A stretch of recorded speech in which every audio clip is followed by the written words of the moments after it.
ಶ್ರೀ ಗುರುಭ್ಯೋ ನಮಃ. ಹರಿ ಓಂ.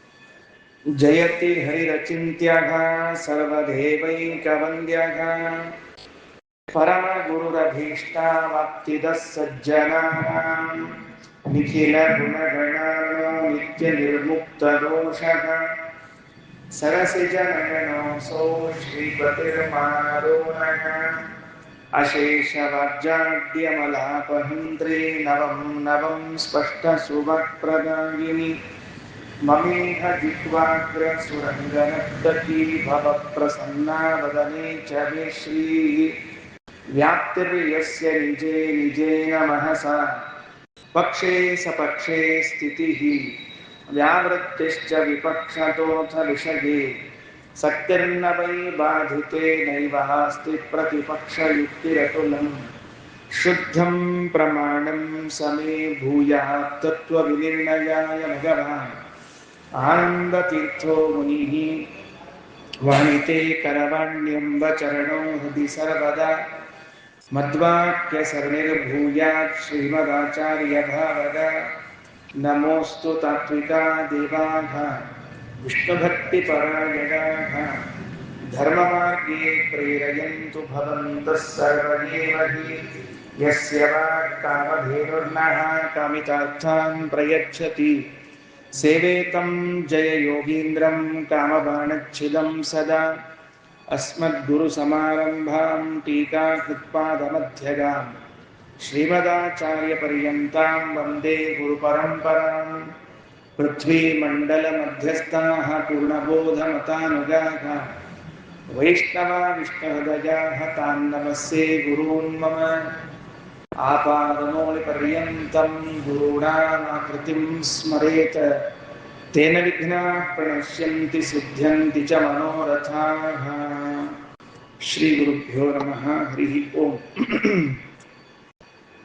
ಶ್ರೀಮದ್ ಭಗವದ್ಗೀತೆಯ ಉಪನ್ಯಾಸ ಮಾಲಿಕೆಯಲ್ಲಿ 13 ಮತ್ತು 14ನೇ ಅಧ್ಯಾಯಗಳ ಒಂದು ಪ್ರವಚನವನ್ನು 3 ದಿನಗಳಲ್ಲಿ ಮಾಡಲಿಕ್ಕೆ ಇಲ್ಲಿ ಒಂದು ವ್ಯವಸ್ಥೆ ಇದೆ, ಮಾಡಲಿಕ್ಕೆ ಹೇಳಿದ್ದಾರೆ.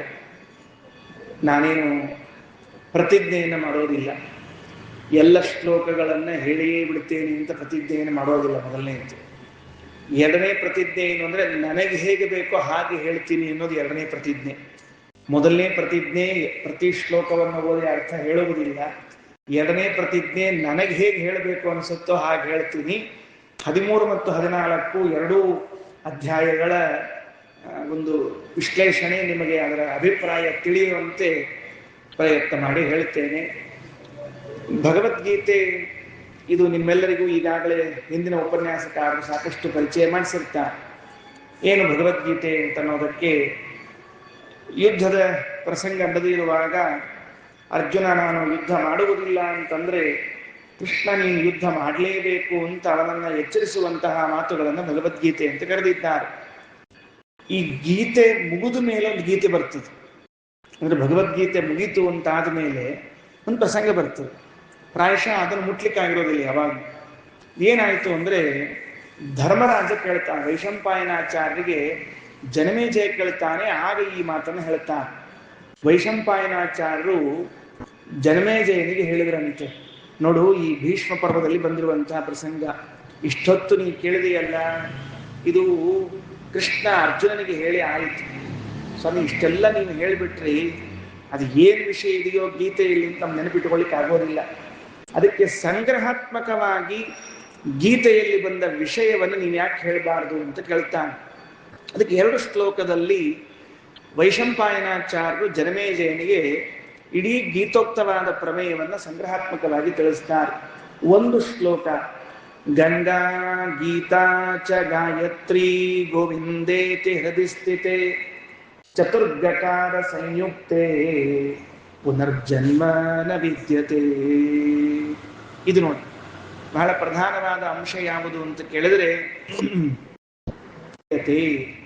ಯಾರು 4 ಗಕಾರಗಳನ್ನು ಕಲ್ತಿದ್ದಾರೋ, 4 ಗಕಾರಗಳನ್ನು ಅಭ್ಯಾಸ ಮಾಡ್ತಾರೋ ಅವರಿಗೆ ಪುನರ್ಜನ್ಮವಿಲ್ಲ.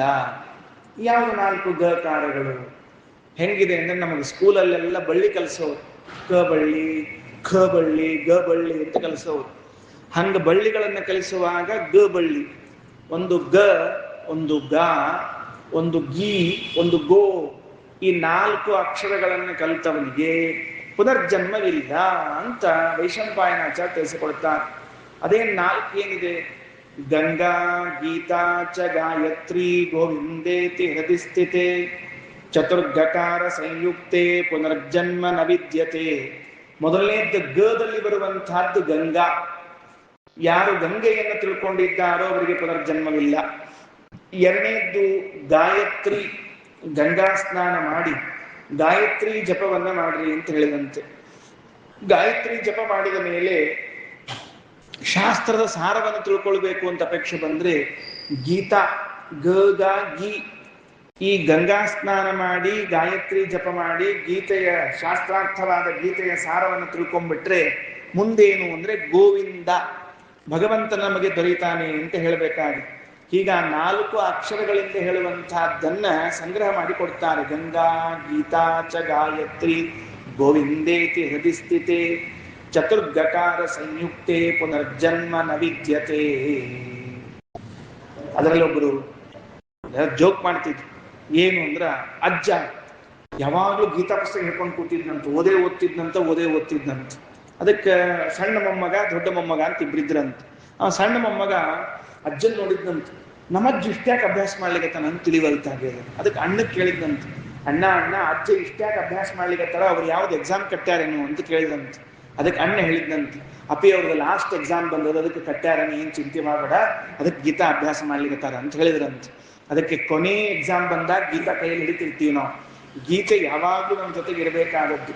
ಹಾಗಾಗಿ ಆ ಗೀತಾ ಅಂತನ್ನುವುದು ಭಗವಂತನ ಮುಖದಿಂದ ಬಂದಿರುವಂತಹದ್ದು ಅಂತ ಮುಂದಿನ ಶ್ಲೋಕದಲ್ಲಿ ಹೇಳುವಾಗ, ಗೀತಾ ಸುಗೀತಾ ಕರ್ತವ್ಯ ಕಿಮನ್ಯೇ ಶಾಸ್ತ್ರ ವಿಸ್ತರೈ ಯಾ ಸ್ವಯಂ ಪದ್ಮನಾಭಸ್ಯ ಮುಖ ಪದ್ಮಾದ್ ವಿನಿಸೃತ. ಗೀತಾ ಸುಗೀತಾ ಕರ್ತವ್ಯ, ಗೀತೆಯನ್ನ ಸುಗೀತೆಯನ್ನಾಗಿ ಮಾಡ್ರಿ ಅಂತ ಹೇಳ್ತಾರೆ ವೈಶಂಪಾಯನಾಚಾರ್ಯ. ಗೀತಾ ಸುಗೀತಾ ಮಾಡೋದು, ಗೀತೆಯನ್ನ ಅಧ್ಯಯನ ಮಾಡಿದಾಗ ಅದು ನಮ್ಮ ಜೀವನದಲ್ಲಿ ಶೋಭನ ಮಂಗಳವನ್ನು ಉಂಟು ಮಾಡ್ತಿತ್ತು ಅಂದ್ರೆ ಆಗ ಅದಕ್ಕೆ ಗೀತಾ ಸುಗೀತಾ ಕರ್ತವ್ಯ ಅಂತ ಹೇಳಬೇಕು. ಎಲ್ಲಿಂದ ಬಂದಿದೆ ಗೀತೆ? ಯಾ ಸ್ವಯಂ ಪದ್ಮನಾಭಸ್ಯ ಮುಖ ಪದ್ಮಾದ್ ವಿನಿಸೃತ, ಭಗವಂತನ ಮುಖಕಮಲದಿಂದಲೇ ಬಂದಿರುವಂತಹ ಭಗವದ್ಗೀತೆಯನ್ನ. ಅದಕ್ಕೆ ಅದು ಶ್ರೀಮುಖೋಕ್ತೆ ಹೇ, ಶ್ರೀಮುಖ ಅಂದ್ರೆ ಪರಮಾತ್ಮ, ಆ ಶ್ರೀಮುಖ ಪರಮಾತ್ಮನ ಮುಖದಿಂದ ಬಂದಿರುವಂತಹದ್ದು ಅಂತ ಅದಕ್ಕೆ ಹೆಗ್ಗಳಿಕೆ. ಗಂಗೆ ಭಗವಂತನ ಪಾದದಿಂದ ಜನಿಸಿಕೊಂಡು ಬಂದು ಪವಿತ್ರವೆನಿಸಿದ್ದಾದರೆ ಭಗವದ್ಗೀತೆ ಭಗವಂತನ ಮುಖದಿಂದ ಜನಿಸಿಕೊಂಡು ಬಂದು ಪವಿತ್ರವಾಗಿರುವಂತಹದ್ದು. ಅದರಿಂದ ಗೀತೆಯನ್ನ ಕೆಲವರು ನೋಡ್ತಿರ್ತಾರೆ, ಭಗವದ್ಗೀತಾ ಅಂತ ಪುಸ್ತಕ ನೋಡ್ತಿರ್ತಾರೆ. ಇನ್ ಕೆಲವರು ಗೀತೆಯನ್ನ ಪಾರಾಯಣ ಮಾಡ್ತಿರ್ತಾರೆ. ಇನ್ ಕೆಲವರು ಗೀತೆಯಲ್ಲಿ ಹೇಳಿದ್ದನ್ನ ಅರ್ಥ ಮಾಡಿಕೋತಿರ್ತಾರೆ. ಆದ್ರೆ ಆಚರಣೆಗೆ ತರೋರು ಯಾರು ಇರಂಗಿಲ್ಲ. ಬಹಳ ಮಹತ್ವದ್ದೇನು ಅಂದ್ರೆ ಓದೋದು ಬ್ಯಾರೆ, ನೋಡೋದು ಬ್ಯಾರೆ, ಪಾರಾಯಣ ಮಾಡೋದು ಬ್ಯಾರೆ, ಅದ್ರೊಳಗೆ ಹೇಳಿದ್ದನ್ನ ನಮ್ಮ ಜೀವನದೊಳಗೆ ಅಳವಡಿಸಿಕೊಳ್ಳೋದು ಬ್ಯಾರೆ. ಗೀತಾದೊಳಗೆ ಕೃಷ್ಣ ಬಹಳ ಚಂದ ಹೇಳ್ಯಾನ್ರಿ, ಇಷ್ಟ ಮುಗಿದು ಹೋತು, ಅವ ಚಂದ ಹೇಳ್ಯಾನ್ರಿ ಪ್ರಶಸ್ತಿ ಕೊಟ್ಬಿಟ್ರು ಅಂದ್ರೆ ಆಮೇಲೆ ನಮ್ಮ ಗೀತಾಕ್ಕೆ ಸಂಬಂಧ ಇರಂಗಿಲ್ಲ. ಅದಕ್ಕೆ ಹಂಗಿರಬಾರ್ದು. ಗೀತೆಯಲ್ಲಿ ಹೇಳಿದ್ದು ನಮ್ಮ ಜೀವನದಲ್ಲಿ ಅಳವಡಿಸಿಕೊಳ್ಳಿಕ್ ಬರೋ ಹಂಗಿರ್ಬೇಕು. ಒಬ್ಬ ಬಡವ ಬಂದಿದ್ನಂತ, ಬಹಳ ಬಡವಿದ್ದ, ಶ್ರೀಮಂತರ ಮನೆ ಮುಂದೆ ಹೋಗಿ ನಿಂತ್ಕೊಂಡಿದ್ನಂತ. ಹೆಣ್ಮಗಳಿದ್ದು, ಮನೆಯಲ್ಲಿ ವಯಸ್ಸಾದ ಹೆಣ್ಮಗಳಿದ್ದು, ಹೇಳಿದ್ನಂತ ನನ್ ಬಹಳ ಬಡತನ ಅದ, ತಿನ್ಲಿಕ್ಕೆ ಉಣ್ಲಿಕ್ಕೆ ಗತಿ ಇಲ್ಲ, ಅದಕ್ಕೆ ನಿಮ್ಮನ್ಯಾಗ ಒಂಚೂರು ಜಾಗ ಕೊಡ್ರಿ, ನೀವೇನ್ ಹೇಳ್ತೀರಿ ಕೇಳ್ತೀನಿ, ದಯಮಾಡಿ ನನಗೆ ನಿಮ್ಮ ಮನ್ಯಾಗ ಇರ್ಲಿಕ್ಕೆ ಜಾಗ ಕೊಡ್ರಿ, ಊಟಕ್ಕೆ ಹಾಕ್ರಿ ಅಂತ ಹೇಳಿದ್ನಂತ. ಪಾಪ ಹೆಣ್ಮಗಳು ಏನಿರ್ತಾನ್ ಬಿಡಿ, ಇರ್ಲಿ ಮನ್ಯಾಗಿನ ಕೆಲಸ ಮಾಡ್ಕೊಂಡಿರ್ತಾನ ಅಂತ ಇಟ್ರು ಅಂತ. ರಾತ್ರಿ ಬಂದ, ಮಲ್ಕೊಂಡ, ಊಟ ಮಾಡಿದ, ಚಲೋತ್ನಾಗ ಹಾಸ್ಕೊಳ್ಳಿಕ್ ಹೊದ್ಕೊಳ್ಳಿಕ್ ಕೊಟ್ರು. ಬೆಳಗ್ಗೆ ಆದ್ಕೊಳ್ಳಿ ಅವ್ರು ಅಕ್ಕಿ ಯಜಮಾನತಿ ಬಂದು ಹೇಳಿನ ಕೆಲಸ ಮಾಡ್ಬೇಕು ಮನೆಯಾಗಿಂದ ಹೇಳಂತ ಮುಸುಗ್ ಹಾಕೊಂಡು ಈ ಕಡೆ ತಿರುಗಿದ್ನಂತ. ಆ ಕಡೆ ಬಂದ್ ಮತ್ತೆ ಈ ಕಡೆ ತಿರುಗಿದ್ನಂತ. ಹೇಳ್ತಾನೆ ಇಲ್ಲ, ಕೆಲಸ ಮಾಡ್ತಾನೆ ಇಲ್ಲ. ಕೇಳಂತ, ಏನು ನಿನ್ ರಾತ್ರಿ ಹೇಳಿದ್ದೆಲ್ಲ ಹೇಳಿ ಮರ್ತ ಹೋಯ್ತಾನೆ ಅನ್ನಂತ. ಅವ ಹೇಳಿದ, ನಿನ್ ರಾತ್ರಿ ಏನ್ ಹೇಳಿದ್ದೆ ಹೇಳ್ರಿ ಅಂದ. ನೀವ್ ಹೇಳಿದ್ದೆಲ್ಲ ಕೇಳ್ತೀನಿ ಅಂತ, ನೀವ್ ಹೇಳಿದ್ದೆಲ್ಲ ಕೇಳ್ತೀನಿ ಹೊರತಾಗಿ ಮಾಡ್ತೀನಿ ಅಂತ ಹೇಳಿಲ್ಲ ಅಂತ ಹೇಳಿದ. ನೀವು ಹೇಳಿದ್ದೆಲ್ಲ ಕೇಳ್ತೀನಿ ಮಾಡ್ತೀನಿ ನನ್ನ ಅಭಿಪ್ರಾಯ ಇಲ್ಲ. ಗೀತೆಯನ್ನು ನಾವು ಕೇಳ್ತೀವಿ, ಮಾಡ್ತೀವಿ, ನಮ್ಮ ಸಂಬಂಧ ಇಲ್ಲ. ಅದರಿಂದ ಹಂಗಾದ್ರೆ ಅದು ಸುಗೀತ ಆಗುವುದಿಲ್ಲ. ಅದು ಸುಗೀತ ಆಗ್ಬೇಕು, ನಮಗೆ ಮಂಗಳ ಆಗ್ಬೇಕು ಗೀತೆ ಅಂತಾದ್ರೆ ಅದನ್ನು ನಾವು ಜೀವನದಲ್ಲಿ ಅಳವಡಿಸಿಕೊಳ್ಳಲೇಬೇಕು. ಅದರಿಂದ ಗೀತಾ ಸುಗೀತಾ ಕರ್ತವ್ಯ ಕಿಮನ್ಯೇ ಶಾಸ್ತ್ರ ವಿಸ್ತರೈಹಿ ಯಾ ಸ್ವಯಂ ಪದ್ಮನಾಭಸ್ಯ ಮುಖ ಪದ್ಮ ವಿನಿಸೃತ. ಹೀಗೆ 2 ಶ್ಲೋಕಗಳಲ್ಲಿ ವೈಶಂಪಾಯನಾಚಾರ್ಯರು ಸಂಗ್ರಹಾತ್ಮಕವಾಗಿ ಜನಮೇಜಯ ಮಹಾರಾಜನಿಗೆ ತಿಳಿಸಿಕೊಟ್ರು. ಇಂತಹ ಭಗವದ್ಗೀತೆ, ಅದಕ್ಕೆ ಮಹಾಭಾರತ ಪಾರಿಜಾತ ಮಧುಭೂತ ಗೀತಾ ಉಪನಿಬಂಧ ಅಂತ ಶ್ರೀಮದಾಚಾರ್ಯರು ಗೀತಾ ಭಾಷ್ಯದಲ್ಲಿ ಹೇಳುವಾಗ, ಗೀತಾ ಅಂತನ್ನೋದು ಮಹಾಭಾರತವೆಂಬ ಪಾರಿಜಾತದಲ್ಲಿನ ಮಧು ಅಂತ ತಿಳಿದುಕೊಳ್ಳ್ರಿ ಅಂತ ಹೇಳ್ಯಾರ. ಅಷ್ಟು ಸಿಹಿಯಾಗಿರುವಂತಹದ್ದು ಅಂತ. ಇದು ಮಹಾಭಾರತಕ್ಕೆ ಒಂದೊಂದು ಶ್ಲೋಕಕ್ಕೂ 10 ಅರ್ಥದ ಅಂತ ಶ್ರೀಮದಾಚಾರ್ಯರು ಹೇಳಿದ್ದಿಲ್ಲ. ದಶಾವರಾರ್ಥ ಸರ್ವತ್ರ ಅಜ್ಞೇಯ ಸರ್ವಜಂತುಭಿ ಅಂತ. ಒಂದು ಧರ್ಮಕ್ಷೇತ್ರ ಕುರುಕ್ಷೇತ್ರ ಎಂದು ಶ್ಲೋಕ ತೆಗೆದುಕೊಂಡ್ರೆ 10 ಅರ್ಥ. ಹಾಗಾದ್ರೆ ಇಡೀ ಭಗವದ್ಗೀತೆಯಲ್ಲಿ 701 ಶ್ಲೋಕಗಳಿದ್ರೆ 701 ಶ್ಲೋಕ ಗುಣಿಸು 10 ಅರ್ಥ ಅಂದ್ರೆ ಎಷ್ಟಾಯ್ತು ಅಂತ ವಿಚಾರ ಮಾಡಿ. ಅಷ್ಟರ್ಥಗಳಿಂದ ಕೂಡಿರುವಂತಹದ್ದು ಇದು ಭಗವದ್ಗೀತೆಯಾಗಿದೆ. ಪಾಂಘ್ರಿ ಆಚಾರ್ಯರು ಅನ್ನುವರು, ಶ್ರೀನಿವಾಸಾಚಾರ್ಯ ಪಾಂಘ್ರಿ ಎನ್ನುವಂಥವರು ಮೊದಲಿನ ಕೆಲವು ಶ್ಲೋಕಗಳಿಗೆ 10 ಅರ್ಥವನ್ನು ತಿಳಿಸಿಕೊಟ್ಟಿದ್ದಾರೆ. ಎಲ್ಲ ಶ್ಲೋಕ ತಿಳಿಸಿಲ್ಲ. ಮೊದಲಿನ ಧರ್ಮಕ್ಷೇತ್ರ ಕುರುಕ್ಷೇತ್ರ ಪ್ರಾರಂಭ ಮಾಡಿಕೊಂಡು ಕೆಲವು ಶ್ಲೋಕಗಳಿಗೆ 10 ಅರ್ಥಗಳನ್ನು ತಿಳಿಸಿಕೊಟ್ಟಿದ್ದಾರೆ. ಅಷ್ಟು ಉತ್ಕೃಷ್ಟವಾದ ಈ ಕೃತಿ. ಅದರಲ್ಲಿ ನನಗೆ ಬಂದಿರುವಂತಹದ್ದು ಪ್ರವಚನಕ್ಕೆ 13 ಮತ್ತು 14ನೇ ಅಧ್ಯಾಯ ಬಂದಿದೆ. ಈ 13ನೇ ಅಧ್ಯಾಯದಲ್ಲಿ 35 ಶ್ಲೋಕಗಳಿರುವಂತಹದ್ದು, 14ನೇ ಅಧ್ಯಾಯದಲ್ಲಿ 24 ಶ್ಲೋಕ ಇರಬೇಕು. ಇಷ್ಟು ಶ್ಲೋಕಗಳನ್ನ ಓದೋದಕ್ಕೆ 2 ದಿವಸ ಹಿಡಿತದೆ ನಮಗೆ. ಅದಕ್ಕೆ ಓದಿ ಹೇಳುವುದು ಅಂತಿರಂಗಿಲ್ಲ, ಹಂಗೆ ಹೇಳುವುದು ಅಂತಿರ್ತದೆ. ಕೆಲವರಿಗೆ ಉಪನ್ಯಾಸ ಕೊಟ್ಟಾಗ ಹೇಳಿರ್ತಾರೆ, ಆಚಾರ್ಯರು ಮಹಾಭಾರತದ ಮೇಲೆ ಪ್ರವಚನ ಮಾಡಿದ್ರು ಅಂತ. ಆಚಾರ್ಯರು ಗೀತೆಯ ಮೇಲೆ ಪ್ರವಚನ ಮಾಡಿದ್ರು ಅಂತ. ಗೀತೆಯ ಮೇಲೆ, ಮಹಾಭಾರತದ ಮೇಲೆ ಅಂದ್ರೆ ಒಳಗೆ ಹೋಗ್ಲಿಲ್ಲ ಅಂತ ಅರ್ಥದಕ್ಕೆ, ಮ್ಯಾಲಿನ ಮೇಲೆ ಹೋಗ್ಬಿಟ್ರು ಅಂತ ಅರ್ಥದಕ್ಕೆ. ಹಂಗ ನಮಗೆಲ್ಲ ಪ್ರವಚನ 3 ದಿವಸ 13ನೇ ಅಧ್ಯಾಯದ ಮೇಲೆ 14ನೇ ಅಧ್ಯಾಯದ ಮೇಲೆ ಅಂತ ತರಗೂತ್ಮಚಾರ ಹೇಳ್ಯಾರ. ಮ್ಯಾಲೆ ಹೇಳ್ಬಿಡ್ತೀನಿ, ಮುಗಿದು ಹೊತ್ತು ನನ್ನ ಕೆಲಸ, ಒಳಗೆ ಒಟ್ಟ ಹೋಗೋಗಿಲ್ಲ ಸಿಕ್ಕ. ಇನ್ನ ಇದು 13ನೇ ಅಧ್ಯಾಯ ಏನಾಗಿದೆ, ಅರ್ಜುನ ಪ್ರಶ್ನೆಯಿಂದ ಪ್ರಾರಂಭ ಆಗ್ತಾ ಇದೆ. ಮೊದಲನೇ ಶ್ಲೋಕದಲ್ಲಿ ಅರ್ಜುನ ಕೇಳ್ತಾನ, ನನಗ 6 ವಿಷಯಗಳನ್ನು ತಿಳ್ಕೊಳ್ಬೇಕು ಅಂತ ಅಪೇಕ್ಷೆ ಇದೆ ಅಂತ. ಪ್ರಕೃತಿಂ ಪುರುಷಂ ಚೈವ ಕ್ಷೇತ್ರಂ ಕ್ಷೇತ್ರಜ್ಞಮೇವ ಚ ಏತದ್ವೇದಿತು ಇಚ್ಛಾಮಿ ಜ್ಞಾನಂ ಜ್ಞೇಯಂಚ ಕೇಶವ ಅಂತ. ವಾಸ್ತವದಲ್ಲಿ ಈ ಶ್ಲೋಕದ ಬಗ್ಗೆ ಒಂದು ಚರ್ಚೆ ಇದೆ. ಏನು ಅಂದ್ರೆ, ಬೇರೆ ದಾರ್ಶನಿಕ ಆಚಾರ್ಯರು ಈ ಶ್ಲೋಕವನ್ನು ಹಿಡ್ಕೊಂಡಿಲ್ಲ. ಎಲ್ಲರೂ ಹಿಡ್ಕೊಂಡದ್ದು 700 ಶ್ಲೋಕಗಳನ್ನು ಮಾತ್ರ ಹಿಡ್ಕೊಂಡಿದ್ದಾರೆ. 701ನೇ ಶ್ಲೋಕ ಯಾವುದಂದ್ರೆ ಇದೇ ಶ್ಲೋಕ. 13ನೇ ಅಧ್ಯಾಯದಲ್ಲಿ ಬರುವ ಮೊದಲನೇ ಶ್ಲೋಕವೇ 701ನೇ ಶ್ಲೋಕ. ಇದನ್ನ ಉಳಿದ ಆಚಾರ್ಯರು ಹಿಡ್ಕೊಳ್ಳಿಲ್ಲ. ಶ್ರೀಮದಾಚಾರ್ಯರು ಮಾತ್ರ ಇದನ್ನ ಗ್ರಹಿಸಲೇಬೇಕು ಅಂತ ಹೇಳ್ತಾರೆ. ಯಾಕಂದ್ರೆ ಭಾಷ್ಯದಲ್ಲಿ ಹೇಳುವಾಗ ಪ್ರತೀಕ ಗ್ರಹಣ ಮಾಡಿದ ಪ್ರಕೃತಿ ಪುರುಷಂಚೇತಿ ಅಂತ ಗ್ರಹಣ ಮಾಡ್ತಾರೆ. ಅಂದ ಮೇಲೆ ಆಚಾರ್ಯರ ಪ್ರಕಾರ ಈ ಶ್ಲೋಕವು ಭಗವದ್ಗೀತೆಯಲ್ಲಿ ಅಡಕವಾಗಿದೆ. ಇದನ್ನ ನಾವು ಹೇಳಲೇಬೇಕು, ಅರ್ಥ ಬಿಡ್ಲಿಕ್ಕೆ ಬರೋದಿಲ್ಲ, ಸರಳವಾಗಿದೆ. ಅರ್ಜುನ ಪ್ರಶ್ನೆ ಕೇಳಿದ, ಕೃಷ್ಣ ಇಷ್ಟೆಲ್ಲ ಹೇಳಿದೆ, 12ನೇ ಅಧ್ಯಾಯದಲ್ಲಿ ಎಲ್ಲ ವಿಷಯಗಳನ್ನು ಹೇಳಿದ್ದೀಯಾ, ನನಗೆ 6 ತಿಳ್ಕೊಳ್ಬೇಕು ಅಂತ ಅಪೇಕ್ಷೆ ಇದೆ ಅಂತ. ಯಾವುದು 6 ತಿಳ್ಕೊಳ್ಬೇಕು? ಪ್ರಕೃತಿ ಪುರುಷ ಅಂದ್ರೆ ಯಾರು ಅಂತ ಒಂದು ಪ್ರಶ್ನೆ. ಪ್ರಕೃತಿ ಮತ್ತು ಪುರುಷರು ಅಂದ್ರೆ ಯಾರು ಅಂತ. ಸರಿ, ಇನ್ನು ಅದಾದ ಮೇಲೆ ಕ್ಷೇತ್ರ ಮತ್ತು ಕ್ಷೇತ್ರಜ್ಞ ಅಂದ್ರೆ ಯಾವುದು? 4 ಆಯಿತು. 5 ಮತ್ತು 6ನೇ ಹೇಳ್ತಾರ, ಜ್ಞಾನ ಮತ್ತು ಜ್ಞೇಯ ಅಂದ್ರೆ ಏನು ಅಂತ ಹೇಳುವಂತ 6 ವಿಷಯಗಳನ್ನ ಅಥವಾ 6 ವಸ್ತುಗಳನ್ನ ತಿಳಿದುಕೊಳ್ಳಬೇಕು ಅಂತ ಅಪೇಕ್ಷೆ ಇದೆ ಅಂತ. ಇದು ಮೊದಲನೇ ಪ್ರಶ್ನೆ ಅವನದ್ದು. ಅಂದ್ರೆ ಅರ್ಜುನ ನನಗಿದು ತಿಳಿಬೇಕು ಅಂತ ಹೇಳಿದ. ಮುಂದೆ ಅರ್ಜುನನ ಉಪದೇಶ, ಕೃಷ್ಣನ ಉಪದೇಶ ಪ್ರಾರಂಭ ಆಯಿತು ಅಂತ. ಇದರ ಮಧ್ಯದಲ್ಲಿ ಒಂದು ಶ್ಲೋಕ ಬರ್ತದೆ. ಆ ಶ್ಲೋಕದ ಬಗ್ಗೆ ಮೊದಲು ಪ್ರಾರಂಭದಲ್ಲಿ ಒಂಚೂರು ಚರ್ಚೆ ಮಾಡೋಣ ಅಂತ, ವಿಷಯ ತಿಳ್ಕೊಂಡಂತ. 5ನೇ ಶ್ಲೋಕ. 5ನೇ ಶ್ಲೋಕದಲ್ಲಿ ಶ್ಲೋಕ ಸಂಖ್ಯೆ 5 ನೋಡ್ಕೊಳ್ಳಿ. ಏನಿದೆ 5ನೇ ಶ್ಲೋಕದಲ್ಲಿ ಅಂದ್ರೆ, ಕೃಷ್ಣ ತಾನು ಉಪನ್ಯಾಸವನ್ನ ಮಾಡ್ಲಿಕ್ಕೆ ಪ್ರಾರಂಭ ಮಾಡಿದಾಗ ಮಧ್ಯದಲ್ಲಿ ಒಂದು ಮಾತು ತರುತ್ತಾನೆ. ಋಷಿಭಿರ್ ಬಹುಧಾ ಗೀತಂ ಛಂದೋಭಿ ವಿವಿಧೈ ಪೃಥಕ್ ಬ್ರಹ್ಮಸೂತ್ರ ಪದೈಶ್ಚೈವ ಹೇತುಮದ್ಭಿರ್ ವಿನಿಶ್ಚಿತೈ. ಇದೊಂದು ಶ್ಲೋಕ ಇದೆ. ಇದನ್ನ ನೋಡಿದಾಗ ಕೃಷ್ಣ ಏನ್ ಮಾಡ್ಲಿಕ್ಕೆ ಹೊರಟಿದ್ದಾನೆ ಅಂದ್ರೆ, ಅರ್ಜುನನಿಗೆ ತಾನೇನು ಈ 6 ವಸ್ತುಗಳನ್ನು ಹೇಳಿ ಹೊರಟಿದ್ದಾನಲ್ಲ, ಪ್ರಕೃತಿ, ಪುರುಷ, ಜ್ಞಾನ, ಜ್ಞೇಯ, ಕ್ಷೇತ್ರ, ಕ್ಷೇತ್ರಜ್ಞ ಅಂತ ತಿಳಿದುಕೊಂಡು ಈ 6 ವಸ್ತುವನ್ನ ತಾನು ಉಪದೇಶ ಮಾಡ್ತಾ ಇರುವಾಗ ಮಧ್ಯದಲ್ಲಿ ಒಂದು ಉಸಿರು ನಿಲ್ಲಿಸಿ ಹೇಳ್ತಾನೆ, ಅರ್ಜುನ ಈಗೇನು ನಾನು ಹೇಳ್ತಿದ್ದೀನಲ್ಲ, ಇದನ್ನು ಋಷಿಗಳು ಹೇಳಿದ್ದಾರೆ, ಇದನ್ನು ವೇದ ಹೇಳಿದೆ, ಇದನ್ನು ಬ್ರಹ್ಮಸೂತ್ರಗಳು ಹೇಳಿದೆ ಅಂತ ಹೇಳ್ತಾನೆ. ಇಲ್ಲಿ ನಮಗೆ ಬರುವಂತಹ ಒಂದು ಪ್ರಶ್ನೆ, ಏನ್ ಪ್ರಶ್ನೆ? ಸ್ವತಃ ಶ್ರೀಕೃಷ್ಣನೇ ಉಪದೇಶ ಮಾಡ್ತಿರುವಾಗ ಅವನು ಯಾಕೆ ವೇದಗಳು ಹೇಳುತ್ತಿವೆ, ಋಷಿಗಳು ಹೇಳುತ್ತಿದ್ದಾರೆ, ಬ್ರಹ್ಮಸೂತ್ರಗಳು ಹೇಳುತ್ತಿವೆ ಅಂತ ತಿಳಿದುಕೊಂಡು ಹೇಳಬೇಕಾಯಿತು?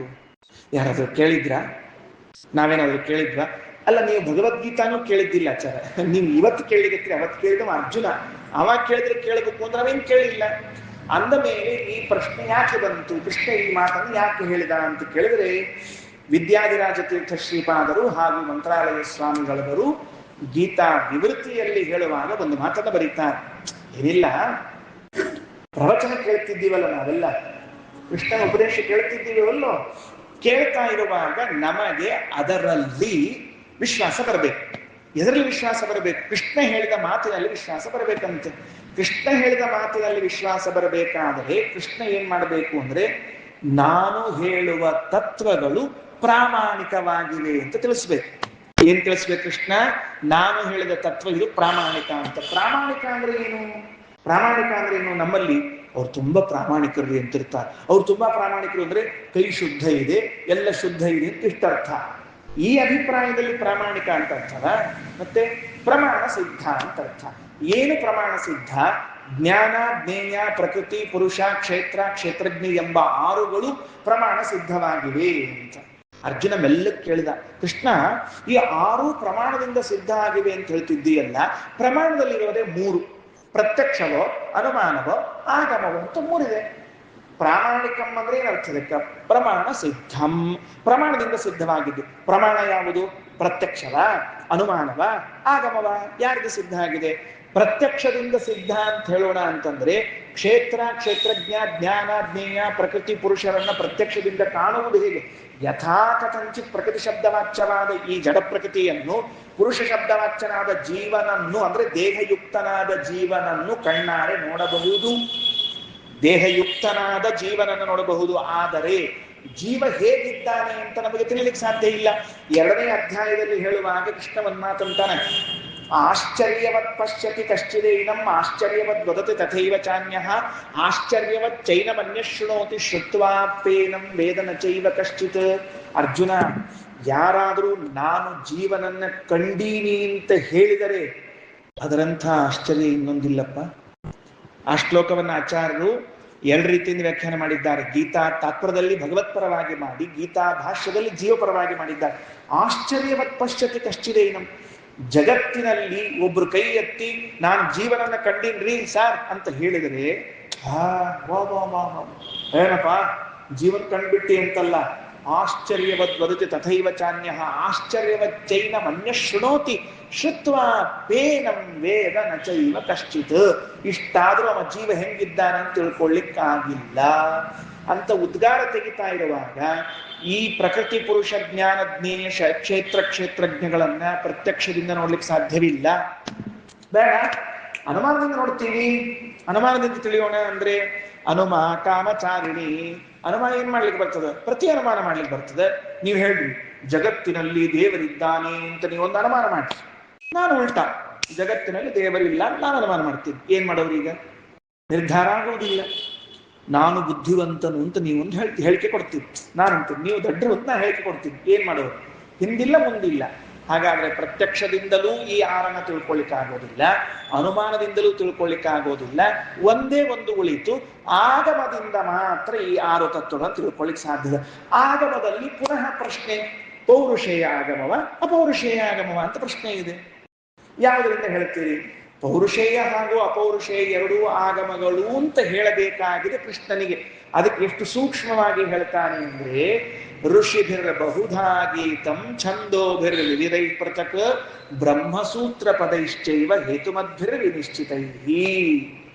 ನೋಡ್ರಿ, ಒಂದೇ ಒಂದು ರಾಯರ ವಾಕ್ಯ, ವಿದ್ಯಾನಿಧಿ ತೀರ್ಥ ಶ್ರೀಪಾದರ ವಾಕ್ಯ, ಶ್ರೋತೃ ವಿಶ್ವಾಸ ಜನನಾಯ ಉಚ್ಯಮಾನಂ ಪ್ರಾಮಾಣಿಕ ಮಿತ್ಯಾಹ. ಆ ಪ್ರಾಮಾಣಿಕ ಮಿತ್ಯಾಹ ಅಂತನ್ನೋದೇನು? ನನಗೆ ವಿಶ್ವಾಸ ಬರಬೇಕು. ಎಲ್ಲಿ ವಿಶ್ವಾಸ ಬರಬೇಕು? ಕೃಷ್ಣ ಹೇಳಿದ್ದರ ಮೇಲೆ ವಿಶ್ವಾಸ ಬರಬೇಕಾದ್ರೆ ಕೃಷ್ಣನು ಪ್ರಮಾಣ ಸಿದ್ಧವಾದದ್ದನ್ನು ಹೇಳುತ್ತಾನೆ ಅಂತಾಗಬೇಕು. ಪ್ರಮಾಣಗಳು ಪ್ರತ್ಯಕ್ಷ, ಅನುಮಾನ, ಆಗಮಗಳು. ಪ್ರತ್ಯಕ್ಷದಿಂದ ಸಿದ್ಧ ಇಲ್ಲ, ಅನುಮಾನದಿಂದ ಸಿದ್ಧ ಆಗುವುದಿಲ್ಲ, ಆಗಮದಿಂದ ಸಿದ್ಧ ಆಗ್ತದೆ. ಆಗಮದಲ್ಲಿ ಎರಡಿದೆ, ಅಥೋಸ್ಮಿ ಲೋಕೆ ವೇದೇ ಚ ಪ್ರಥಿತ ಪುರುಷೋತ್ತಮ, ಪೌರುಷೇಯಾಗಮ ಅಪೌರುಷೇಯಾಗಮ ಅಂತ ಎರಡಿದೆ. ಹಾಗಾದ್ರೆ ಕೃಷ್ಣ, ನೀನು ಪೌರುಷೇಯ ಆಗಮದ ಬೆಂಬಲದಿಂದ ಹೇಳ್ತಿದ್ದೀಯೋ, ಅಪೌರುಷೇಯ ಆಗಮದ ಸಹಾಯದಿಂದ ಹೇಳ್ತಿದ್ದೀಯೋ? ಎರಡರಿಂದಲೂ ಹೇಳ್ತೀನಿ. ಎಲ್ಲಿದೆ? ಛಂದೋಭಿಹಿ ವಿವಿಧೈಹಿ ಪೃಥಕ್. ಛಂದಃ, ಛಂದಃ ಅಂದ್ರೆ ವೇದಗಳು. ವೇದಗಳಿಗೆ ಏನ್ ಹೆಸರು? ಛಂದಃ ಅಂತ ಹೆಸರು. ಯಾಕಷ್ಟು ಛಂದ ಹೆಸರು ಕೊಟ್ಟಿರಿ ವೇದಕ್ಕೆ ಛಂದ ಅಂತ ಹೇಳಿ ಅಂದ್ರೆ, ಐತರೇಯ ಉಪನಿಷತ್ತಿನಲ್ಲಿ ಹೇಳುವಾಗ ನಮ್ಮನ್ನ ಪಾಪದಿಂದ ಛಾದಯತಿ ಇತಿ ಛನ್ನ ಛಂದಃ ಅಂತ ಹೇಳ್ತಾ ಇದ್ದಾರೆ. ನಾವೇನಾದರೂ ಪಾಪವನ್ನ ಮಾಡ್ಲಿಕ್ಕೆ ಹೋದ್ರೆ, ಅಥವಾ ನಾವು ಪಾಪ ಮಾಡಿದ್ದಾದ್ರೆ, ಆ ಪಾಪವು ನಮಗೆ ತಟ್ಟದೇ ಇದ್ದಂತೆ, ಬಾಧಿಸದೇ ಇದ್ದಂತೆ ವೇದಗಳ ಅಡ್ಡ ಬಂದು ನಿಲ್ತಾವಾದ್ದರಿಂದ ವೇದಕ್ಕೇನು ಹೆಸರು? ಛಂದಃ ಅಂತ ಹೆಸರು. ಅದಕ್ಕೆ 15ನೇ ಅಧ್ಯಾಯದ ಪ್ರಾರಂಭದಲ್ಲಿ ಹೇಳುವಾಗ ಊರ್ಧ್ವಮೂಲಂ ಅಧಶಾಖಂ ಅಶ್ವತ್ಥಂ ಪ್ರಾಹುರ್ವ್ಯಯಂ ಛಂದಾಂಸಿ ಯಸ್ಯ ಪರ್ಣಾನಿ ಯಸ್ತಂ ವೇದ ಸವೇದವಿತ ಅಂತ ಅಲ್ಲೂ ಕೂಡ ವೇದವನ್ನ ಛಂದ ಶಬ್ದದಿಂದ ಕರಿತಾ ಇದ್ದಾನೆ. ಹಾಗಾದ್ರೆ ಛಂದೋಭಿಹಿ ವಿವಿಧೈಹಿ ಪೃಥಕ್, ಬೇರೆ ಬೇರೆಯಾದ ವೇದಗಳು. ಎಷ್ಟಿವೆ ಬೇರೆ ಬೇರೆಯಾದ ವೇದಗಳು ಅಂತ ನೀವು ನೋಡ್ಲಿಕ್ಕೆ ಹೊರಟ್ರೆ ಆಶ್ಚರ್ಯವಾಗಿ ಹೋಗ್ತದೆ. ಶ್ರೀಮದಾಚಾರ್ಯ ಬ್ರಹ್ಮಸೂತ್ರ ಭಾಷ್ಯದ ಪ್ರಾರಂಭದಲ್ಲಿ ಹೇಳುವಾಗ ಋಗ್ವೇದ, ಯಜುರ್ವೇದ, ಸಾಮವೇದ, ಅಥರ್ವ ವೇದಗಳಲ್ಲಿನ ಶಾಖೆಗಳನ್ನ ಹೇಳ್ತಾರೆ ಮೊದಲನೇ. ಅಷ್ಟೂ ಶಾಖೆಗಳಲ್ಲೂ ಈ ವಿಷಯ ಬಂದಿದೆ, ಸಂದೇಹವೇ ಇಲ್ಲ, ಬರಲೇಬೇಕಲ್ಲ. ಮತ್ತೆ ಇನ್ನು ಆ ವೇದಗಳು ಏನ್ ಮಾಡ್ತಾ ಇವೆ ಅಂದ್ರೆ, ಒಟ್ಟಾರೆ ಸೇರಿ ಇದಿಷ್ಟು ನಮ್ಮ ಅಭಿಪ್ರಾಯ ಅಂತ ಹೇಳ್ತಿಲ್ಲ, ಪೃಥಕ್ ಪೃಥಕ್, ಪ್ರತ್ಯೇಕವಾಗಿ. ಅಂದ್ರೆ ಈಗ ಏನೋ ಒಂದು ಕಾರ್ಯಕ್ರಮ ನಡೀತಾ ಇದೆ ಅಂತ ಇಟ್ಕೊಳ್ರಿ. ನಡೀತಾ ಇರುವಾಗ ಯಾರೋ ಒಬ್ಬರು ಎದ್ದು ನಿಂತು ನಮ್ಮ ಕಾರ್ಯಕ್ರಮ ಹೀಗೆ ಅಂತ ಹೇಳಿದ್ರೆ, ಈಗ ಸ್ವಾಮಿಗಳು ಬಂದಿದ್ದಾರೆ ಅಂತ ಇಟ್ಕೊಳ್ರಿ, ನಮ್ಮೂರಿನಲ್ಲಿ ಅವ್ರು ಕರ್ಕೊಂಡ್ಬಂದು ಕೂಡಿಸ್ಬೇಕಾಗಿದೆ. ಒಂದು 15 ದಿವಸ ಕಾರ್ಯಕ್ರಮಕ್ಕೋ ಚಾತುರ್ಮಾಸ್ಯಕ್ಕೋ ಒಬ್ಬನ ಎದ್ದು ನಿಂತು ಸ್ವಾಮಿಗಳು ನಮ್ಮೂರಲ್ಲಿ ಕೂಡಬೇಕು ಅಂದ್ರೆ ಕೂಡ್ತಾರ? ನೀವು ಹೇಳ್ಬೇಕು. ಎಲ್ಲರೂ ಎದ್ದು ನಿಂತು ನಿಮ್ಮ ನಿಮ್ಮ ಕಂಠದಿಂದ ಸ್ವಾಮಿಗಳಲ್ಲಿ ಬರಬೇಕು ಅಂತ ಪ್ರಾರ್ಥನೆ ಮಾಡಿಕೊಂಡಾಗ ತಾನೇ ಆ ಕೆಲಸ ಆಗೋದು. ಹಾಗಿದ್ರೆ ವೇದ ಒಂದು ಶಾಖೆಯಲ್ಲಿ ಕಂಠದಿಂದ ಹೇಳಿದ್ರೆ ಸಾಲೋದಿಲ್ಲ, 2 ಶಾಖೆಯಲ್ಲಿ ಸಾಲೋದಿಲ್ಲ. ಅದಕ್ಕೆ ಛಂದೋಭಿಹಿ ವಿವಿಧೈಹಿ ಪೃಥಕ್, ಪ್ರತ್ಯೇಕವಾಗಿ ಹೇಳ್ತಾ ಇದ್ದಾರೆ. ಹಂಗ್ಯಾಕೆ ಹೇಳಬೇಕು ಪ್ರತ್ಯೇಕವಾಗಿ ಅಂತ ಕೇಳಿದ್ರೆ, ಉಪಕ್ರಮ ಉಪಸಂಹಾರ ಅಭ್ಯಾಸ ಅಪೂರ್ವತಾ ಫಲಂ ಅರ್ಥವಾದೋಪಪತ್ತಿ ಚ ಲಿಂಗಂ ತಾತ್ಪರ್ಯ ನಿರ್ಣಯ ಅಂತ ತಿಳಿದುಕೊಂಡು ಶ್ರೀಮದಾಚಾರ್ಯರು ಬ್ರಹ್ಮಸೂತ್ರ ಭಾಷ್ಯದಲ್ಲಿ ಹೇಳುವಾಗ ಅಭ್ಯಾಸ, ಈ ಅಭ್ಯಾಸ ಎನ್ನುವುದು ತಾತ್ಪರ್ಯ ನಿರ್ಣಾಯಕ ಲಿಂಗ ಅಂತ ಹೇಳಿದ್ದರಿಂದಾಗಿ ಪ್ರತಿ ಶಾಖೆಯಲ್ಲೂ ಇದೇ ವಿಷಯವನ್ನು ಹೇಳ್ತಿದ್ರೆ ಅಭ್ಯಾಸ ಆದದ್ರಿಂದ ತಾತ್ಪರ್ಯ ನಿರ್ಣಾಯಕ ಲಿಂಗವಾಗ್ತದೆ. ಇಷ್ಟೆಲ್ಲ ಒಳಗಿಟ್ಟುಕೊಂಡು ಕೃಷ್ಣ ಛಂದೋಭಿಹಿ ವಿವಿಧೈಹಿ ಪೃಥಕ್ ಅನ್ನುವ ಒಂದು ಶಬ್ದವನ್ನು ಹೇಳಿದ್ದಾನೆ. ಸರಿ, ಅಪೌರುಷೇಯ ಆಗಮದಲ್ಲೂ ಪ್ರಕೃತಿ ಪುರುಷ ಜ್ಞಾನಜ್ಞೇಯ ಕ್ಷೇತ್ರಜ್ಞಗಳನ್ನು ಹೇಳಿದ್ದಾರೆ. ಇನ್ಯಾವುದು ಉಳಿತಪ್ಪ ಅಂದ್ರೆ ಬ್ರಹ್ಮಸೂತ್ರ ಪದೈಶ್ಚೈವ, ಬ್ರಹ್ಮಸೂತ್ರಗಳಿವೆಯಲ್ಲ, ಆ ಬ್ರಹ್ಮಸೂತ್ರಗಳಲ್ಲೂ ಈ ವಿಷಯ ಬಂದಿದೆ ಅಂತ ಹೇಳ್ತಾನೆ. ಓಂ ಶರೀರ ರೂಪಕ ವಿನ್ಯಸ್ತ ಗೃಹೀತೇರ್ ದರ್ಶಯತಿ ಚ ಓಂ ಅನ್ನುವಂತಹ ಸೂತ್ರದಲ್ಲಿ 1ನೇ ಅಧ್ಯಾಯದ 4ನೇ ಪಾದದ ಅನ್ಯತ್ರಯೂ ಪ್ರಸಿದ್ಧವಾದ ನಾಮಗಳ ವಿವರಣೆಯನ್ನು ಕೊಡುವಾಗ ಪ್ರಕೃತಿ ಅನ್ನುವುದು ಏನು ಅಂತ ತಿಳಿಸ್ಲಿಕ್ಕೆ ಹೊರಟಾಗಿ ಈ ಸೂತ್ರವನ್ನು ವೇದವ್ಯಾಸದೇವರು ಹೇಳಿದ್ದ. ಬ್ರಹ್ಮಸೂತ್ರ ಪದೈಶ್ಚೈವ, 564 ಸೂತ್ರಗಳು. ವಿಶೇಷ ಏನ್ ಗೊತ್ತೇನ್ರಿ? ಬರೇ ಬ್ರಹ್ಮಸೂತ್ರಗಳಿಂದ ಕೃಷ್ಣ ಹೇಳಿಲ್ಲ. ನಾನು ಹೇಳುವ ಪ್ರಮೇಯಗಳು ಬ್ರಹ್ಮಸೂತ್ರದಲ್ಲಿ ಹೇಳಲಾಗಿದೆ ಅಂತ ಹೇಳ್ತಿಲ್ಲ. ಹೇತುಮದ್ಭಿಹಿ ಬ್ರಹ್ಮಸೂತ್ರ ಪದೈಹಿ ಅಂತ ಒಂದು ವಿಶೇಷಣ ಕೊಡ್ತಾನೆ. ಹೇತುಮದ್ಭಿಹಿ ಬ್ರಹ್ಮಸೂತ್ರ ಪದೈಹಿ ಅಂದ್ರೆ ಏನು? ನಾವು ಬ್ರಹ್ಮಸೂತ್ರ ಅಂತ ತಿಳ್ಕೊಂಡಿದ್ವಿ. ಬ್ರಹ್ಮಸೂತ್ರಗಳು ಅಂತ ತಿಳ್ಕೊಂಡಿದ್ವಿ. ಈ ಹೇತುಮದ್ಭಿಹಿ ಬ್ರಹ್ಮಸೂತ್ರ ಪದೈಹಿ ಅಂದ್ರೆ ಏನು ಅಂತ ಅರ್ಥ ಆಗದೆ ಹೋದರೆ ಎಲ್ಲ ಸೂತ್ರಗಳನ್ನ ಒಂದ್ಸರ್ತಿ ಗಮನಿಸ್ತಾ ಬರ್ರಿ. ಏನಿವೆ ಅಂದ್ರೆ ಪ್ರತಿ ಸೂತ್ರಗಳು ಕೂಡ ಪಂಚಮ್ಯಂತವಾಗಿ ನಿಲ್ಲುತ್ತವೆ. ಎಲ್ಲಾ ಸೂತ್ರಗಳು ಎಲ್ಲಿಗೆ ನಿಲ್ತಾವವು? ಪಂಚಮ್ಯಂತವಾಗುತ್ತವೆ. ಉದಾಹರಣೆಗೆ ಶಾಸ್ತ್ರ ಯೋನಿತ್ವಾತ್ ತತ್ವ ಸಮನ್ವಯಾತ್ ಆನಂದಮಯೋಭ್ಯಾಸಾತ್ ವಿಕಾರ ಶಬ್ದಾನ್ಯೇಚೇನ ಪ್ರಾಚುರ್ಯಾತ್ ಮಾಂತ್ರವಟಿಕಮೇವ ಚ ಗೀಯತೆ. ನೀವು ಯಾವುದೇ ಸೂತ್ರವನ್ನು ತೆಗೆದುಕೊಂಡು ಹೋದರೂ ಕೂಡ ಎಲ್ಲವೂ ಪಂಚಮಿ ವಿಭಕ್ತ್ಯಂತವಾಗಿ ನಿಲ್ಲುತ್ತವೆ. ಮೆಲ್ಲಕ್ಕೆ ಮನೆಗೆ ಹೋಗಿ ನೋಡ್ರಿ, ಬರೀ ನಾ ಪುರಾಣದಾಗ ಹೇಳ್ಬಿಟ್ಟಿನಿ ಅಂತ ಹ್ಞೂ ಅನ್ಲಿಕ್ಕೆ ಹೋಗ್ಬೇಡ್ರಿ. ಕೆಲವೊಮ್ಮೆ ಆಚಾರ ಪುರಾಣದಾಗ ಹೊಡೆದು ಬಿಟ್ಟಿರ್ತಾರೆ ಹಂಗ ಗಾಡಿ. ಕೇಳೋರು ಪಾಪ ಎಲ್ಲಿ ನೋಡ್ತಾರ ಅಂತ ಢೈ ಅನ್ಸ್ಬಿಟ್ಟಿರ್ತಾರೆ. ಅದರಲ್ಲಿವೆ ಕೆಲವು ಸೂತ್ರಗಳಲ್ಲಿ ಪ್ರಥಮಾ ವಿಭಕ್ತಿಯಲ್ಲೂ ನಿಲ್ತಿದ್ದು ಉಂಟು. ಆ ಪ್ರಥಮಾ ವಿಭಕ್ತಿಯಲ್ಲಿ ಇದ್ರೂ ಕೂಡ ಅದನ್ನ ಪಂಚಮಿಗೆ ಮಾಡಿಕೊಳ್ಬೇಕು ಅಂತ ಟೀಕಾಕೃತ್ಪಾದ ತಿಳಿಸ್ತಾರೆ. ಉದಾಹರಣೆಗೆ ನ ಪ್ರತೀಕೆ ನಹಿ ಸಹ ಅಂತ ಇದೆ ಸೂತ್ರ. ಅಲ್ಲಿ ಪಂಚಮಿ ವಿಭಕ್ತ್ಯಂತವಾದ ಯಾವ ಪದವೂ ಇಲ್ಲ. ಆದರೂ ಅದಕ್ಕೆ ಒಂದು ಹೇತುವನ್ನ ಯೋಜನಾ ಮಾಡಬೇಕು ಅಂತ ತಿಳಿಸ್ತಾರೆ. ಹಿಂಗ ಅನೇಕ ಸೂತ್ರಗಳಲ್ಲಿ ಬರ್ತದೆ. ಅಂದ್ರೆ ಬಹುಶಃ 98 ಭಾಗಗಳು ಪಂಚಮ್ಯಂತವಾಗಿವೆ, ಸ್ವಲ್ಪ ಸೂತ್ರಗಳು ಬೇರೆ ವಿಭಕ್ತ್ಯಂತವಾಗಿವೆ ಅಂತ ಇಟ್ಟುಕೊಳ್ಳ್ರಿ. ಆ ಬಹುಶಃ ಭಾಗವನ್ನಿಟ್ಟುಕೊಂಡು ಬ್ರಹ್ಮಸೂತ್ರ ಪದೈಹಿ ಹೇತುಮದ್ಭಿ. ಹೇತುಮದ್ಭಿ ಅಂದ್ರೇನು? ಹೇತು ಸೂಚಕವಾದ ಪದಗಳು. ಯಾವುದು ಹೇತು ಸೂಚಕವಾದ ಪದಗಳು? ಪಂಚಮ್ಯಂತವಾಗಿರಬೇಕು. ಉದಾಹರಣೆಗೆ ನಾರಾಯಣ ಗುಣಪೂರ್ಣ ಜಗಜ್ಜನ್ಮಾದಿ ಕರ್ತೃತ್ವಾತ್. ಯಾವ ವಿಭಕ್ತಿ ಇದು? ಪಂಚಮ್ಯಂತವಾದದ್ದು. ಸರಿನಾ? ಪರ್ವತಃ ವನ್ಯಮಾನ್ ಧೂಮಾತ್. ಯಾವ ವಿಭಕ್ತಿ ಇದು? ಪಂಚಮ್ಯಂತವಾದದ್ದು. ಪಂಚಮ್ಯಂತವಾದ ಪದವನ್ನು ಶಾಸ್ತ್ರದಲ್ಲಿ ಹೇತು ಕಾರಣ ಎಂಬ ಅರ್ಥದಲ್ಲಿ ಬಳಸ್ತಾರೆ. ಅಂದ್ರೆ ಕೃಷ್ಣ ನೋಡ್ರಿ, ವೇದವ್ಯಾಸ ದೇವರು ನಾನು ಸೂತ್ರಗಳನ್ನೆಲ್ಲ ಹೇತುವಾಚಕವಾಗಿ ಬರೆದಿದ್ದೇನೆ ಅಂತ ಅಲ್ಲಿ ಹೇಳದೆ ಭಗವದ್ಗೀತೆಯಲ್ಲಿ ಹೇಳುವಾಗ ಬ್ರಹ್ಮಸೂತ್ರ ಪದೈಶ್ಚೈವ ಹೇತುಮದ್ಭಿರ್ವಿನಿಶ್ಚಿತೈಹಿ ಅಂತ ಇಲ್ಲಿ ತಿಳಿಸಿಕೊಟ್ಟಿದ್ದಾರೆ. ಹಾಗಾದ್ರೆ ಕೃಷ್ಣ ಅಂತಾನೆ, ನಾನು ಹೇಳಲಿಕ್ಕೆ ಹೊರಟ ವಿಷಯ ಅಪೌರುಷೇಯವಾದ ಆಗಮದಲ್ಲುಂಟು, ಪೌರುಷೇಯ ಆಗಮನೆನಿಸಿರುವಂತಹ ಅಥೋ ನೈತಾದೃಶಂ ಕಿಂಚಿತ್ ಪ್ರಮಾಣ ತಮಮಿಷ್ಯತೆ ಅಂತ ಅನುವ್ಯಾಖ್ಯಾನದಲ್ಲಿ ಹೇಳುವಾಗ ಇದಕ್ಕೆ ಸದೃಶವಾದ ಪ್ರಮಾಣ ಮತ್ತೊಂದಿಲ್ಲ. ಯಾವುದು? ಬ್ರಹ್ಮಸೂತ್ರಗಳಿಗೆ ಸದೃಶವಾದ ಮತ್ತೊಂದು ಪ್ರಮಾಣ ಇಲ್ಲ. ಯಾಕೆ? ವೇದವೂ ಕೂಡ ಅದು ನಿರ್ಣಯವೆನಿಸಿಕೊಳ್ಳುತ್ತದೆ, ಬ್ರಹ್ಮಸೂತ್ರಗಳು ನಿರ್ಣಾಯಕವೆನಿಸಿಕೊಳ್ಳುತ್ತದೆ. ಆದ್ದರಿಂದ ನಿರ್ಣಾಯಕ ಶಾಸ್ತ್ರವೆನಿಸಿದ ಬ್ರಹ್ಮಸೂತ್ರಗಳಿಂದಲೂ ಈ ವಿಷಯ ಸಿದ್ಧ ಆಗಿದೆ. ಸರಿ, ಸಂತೋಷ. ಈ ಋಷಿವಿರಬಹುದಾ ಗೀತಂ ಯಾಕೆ ತಂದಿ? ಎಲ್ಲ ಋಷಿಗಳು ಈ ವಿಷಯವನ್ನು ಹೇಳ್ತಿದ್ದಾರೆ ಅಂತ ಯಾಕೆ ತಂದದ್ದು? ನಮಗೇನ್ ಬೇಕಾಗಿರ್ಲಿಲ್ಲ ಇದು, ಯಾಕೆ ಬೇಕಾಗಿತ್ತು? ಯಾರಾದ್ರೂ ವಿಚಾರ ಮಾಡ್ಬೇಕಲ್ಲ. ಈ ವಿಷಯವನ್ನು ಕೃಷ್ಣ ಋಷಿವಿಹಿ ಅಂತ ತಿಳಿದುಕೊಂಡು ಹೇಳಲಿಕ್ಕೆ ಕಾರಣ ಏನು ಅಂದ್ರೆ ಸಂಪ್ರದಾಯ. ಏನು? ಈ ವಿಷಯದಲ್ಲಿ ಸಂಪ್ರದಾಯವೂ ಉಂಟು. ಏನು? ಪ್ರಕೃತಿ ಅಂದ್ರೆ ಯಾರು, ಪುರುಷ ಅಂದ್ರೆ ಯಾರು, ಜ್ಞಾನ ಜ್ಞೇಯ, ಕ್ಷೇತ್ರ ಕ್ಷೇತ್ರಜ್ಞ ಎಂಬ ವಿಷಯದಲ್ಲಿ ಸಂಪ್ರದಾಯ ಉಂಟು ಅಲ್ರಿ. ಮತ್ತು ವೇದ ಬ್ರಹ್ಮಸೂತ್ರ ಹೇಳದೇ ಇದ್ದು ಸಂಪ್ರದಾಯದಲ್ಲಿ ಹೇಳುವಂತಹ ವಿಷಯಗಳು ಇವೆಯಾ? ಅವಶ್ಯವಾಗಿವೆ. ಯಾಕೆ ಹೇಳಬಾರ್ದು?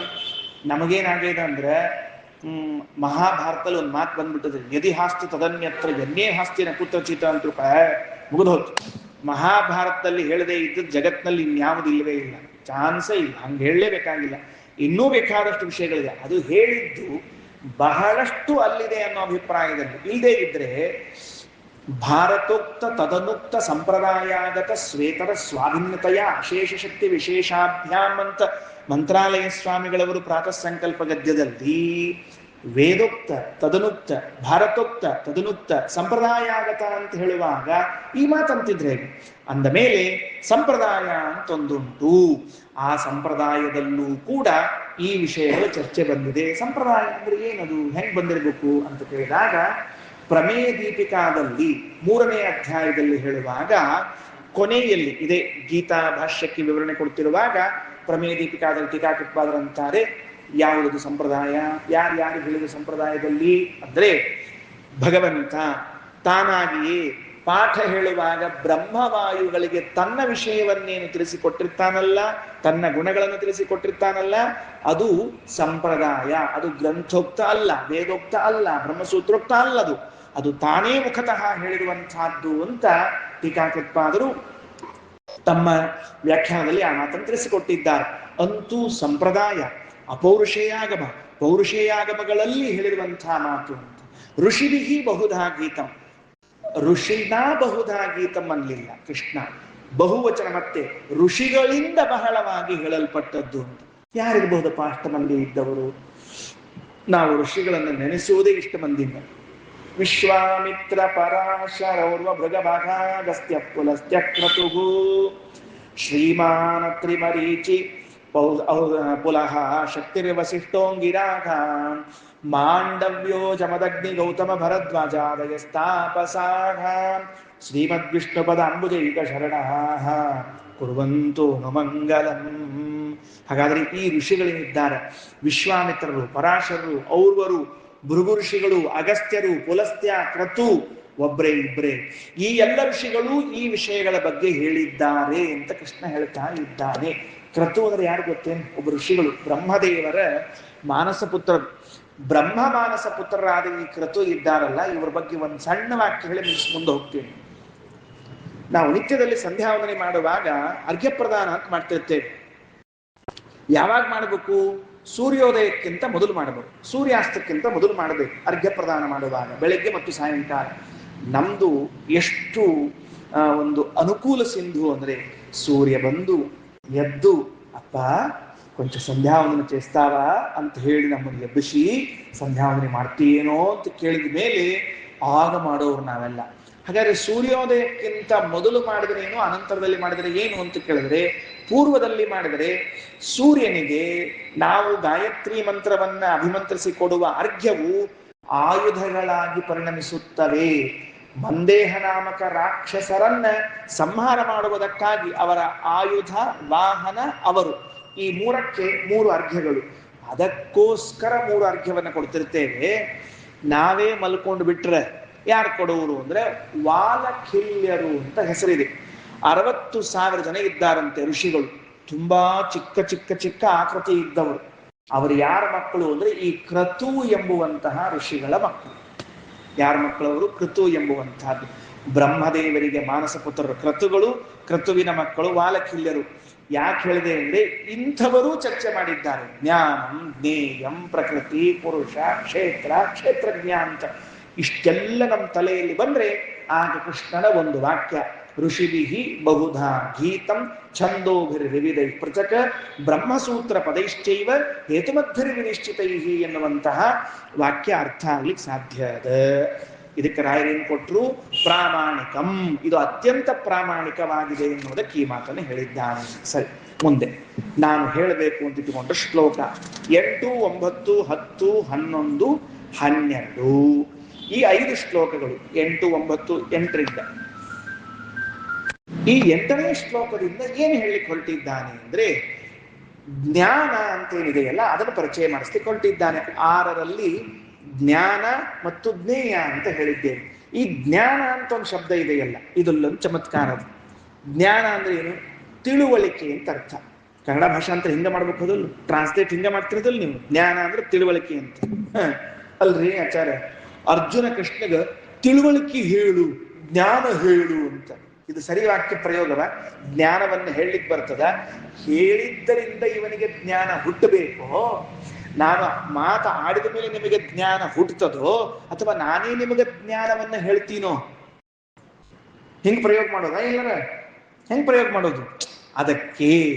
ಇದಕ್ಕೇನ್ ಕರೀತಾರ ಅಂದ್ರೆ ಲಕ್ಷಣ ಪ್ರಯೋಗ ಅಂತ ಕರೀತಾರೆ ಶಾಸ್ತ್ರದಲ್ಲಿ. ಲಕ್ಷಣ ಪ್ರಯೋಗ ಅಂದ್ರೆ ಅಲ್ಲಿರಂಗಿಲ್ಲದ ಅರ್ಥ ಸ್ವಲ್ಪ ಬೇರೆ ಕಡೆಗೆ ಅರ್ಥ ಮಾಡ್ಬೇಕಾಗ್ತಿತ್ತು. ಈಗ ಒಂದು ಮಜಾ ಹೇಳ್ತೀನಿ ನೋಡ್ರಿ.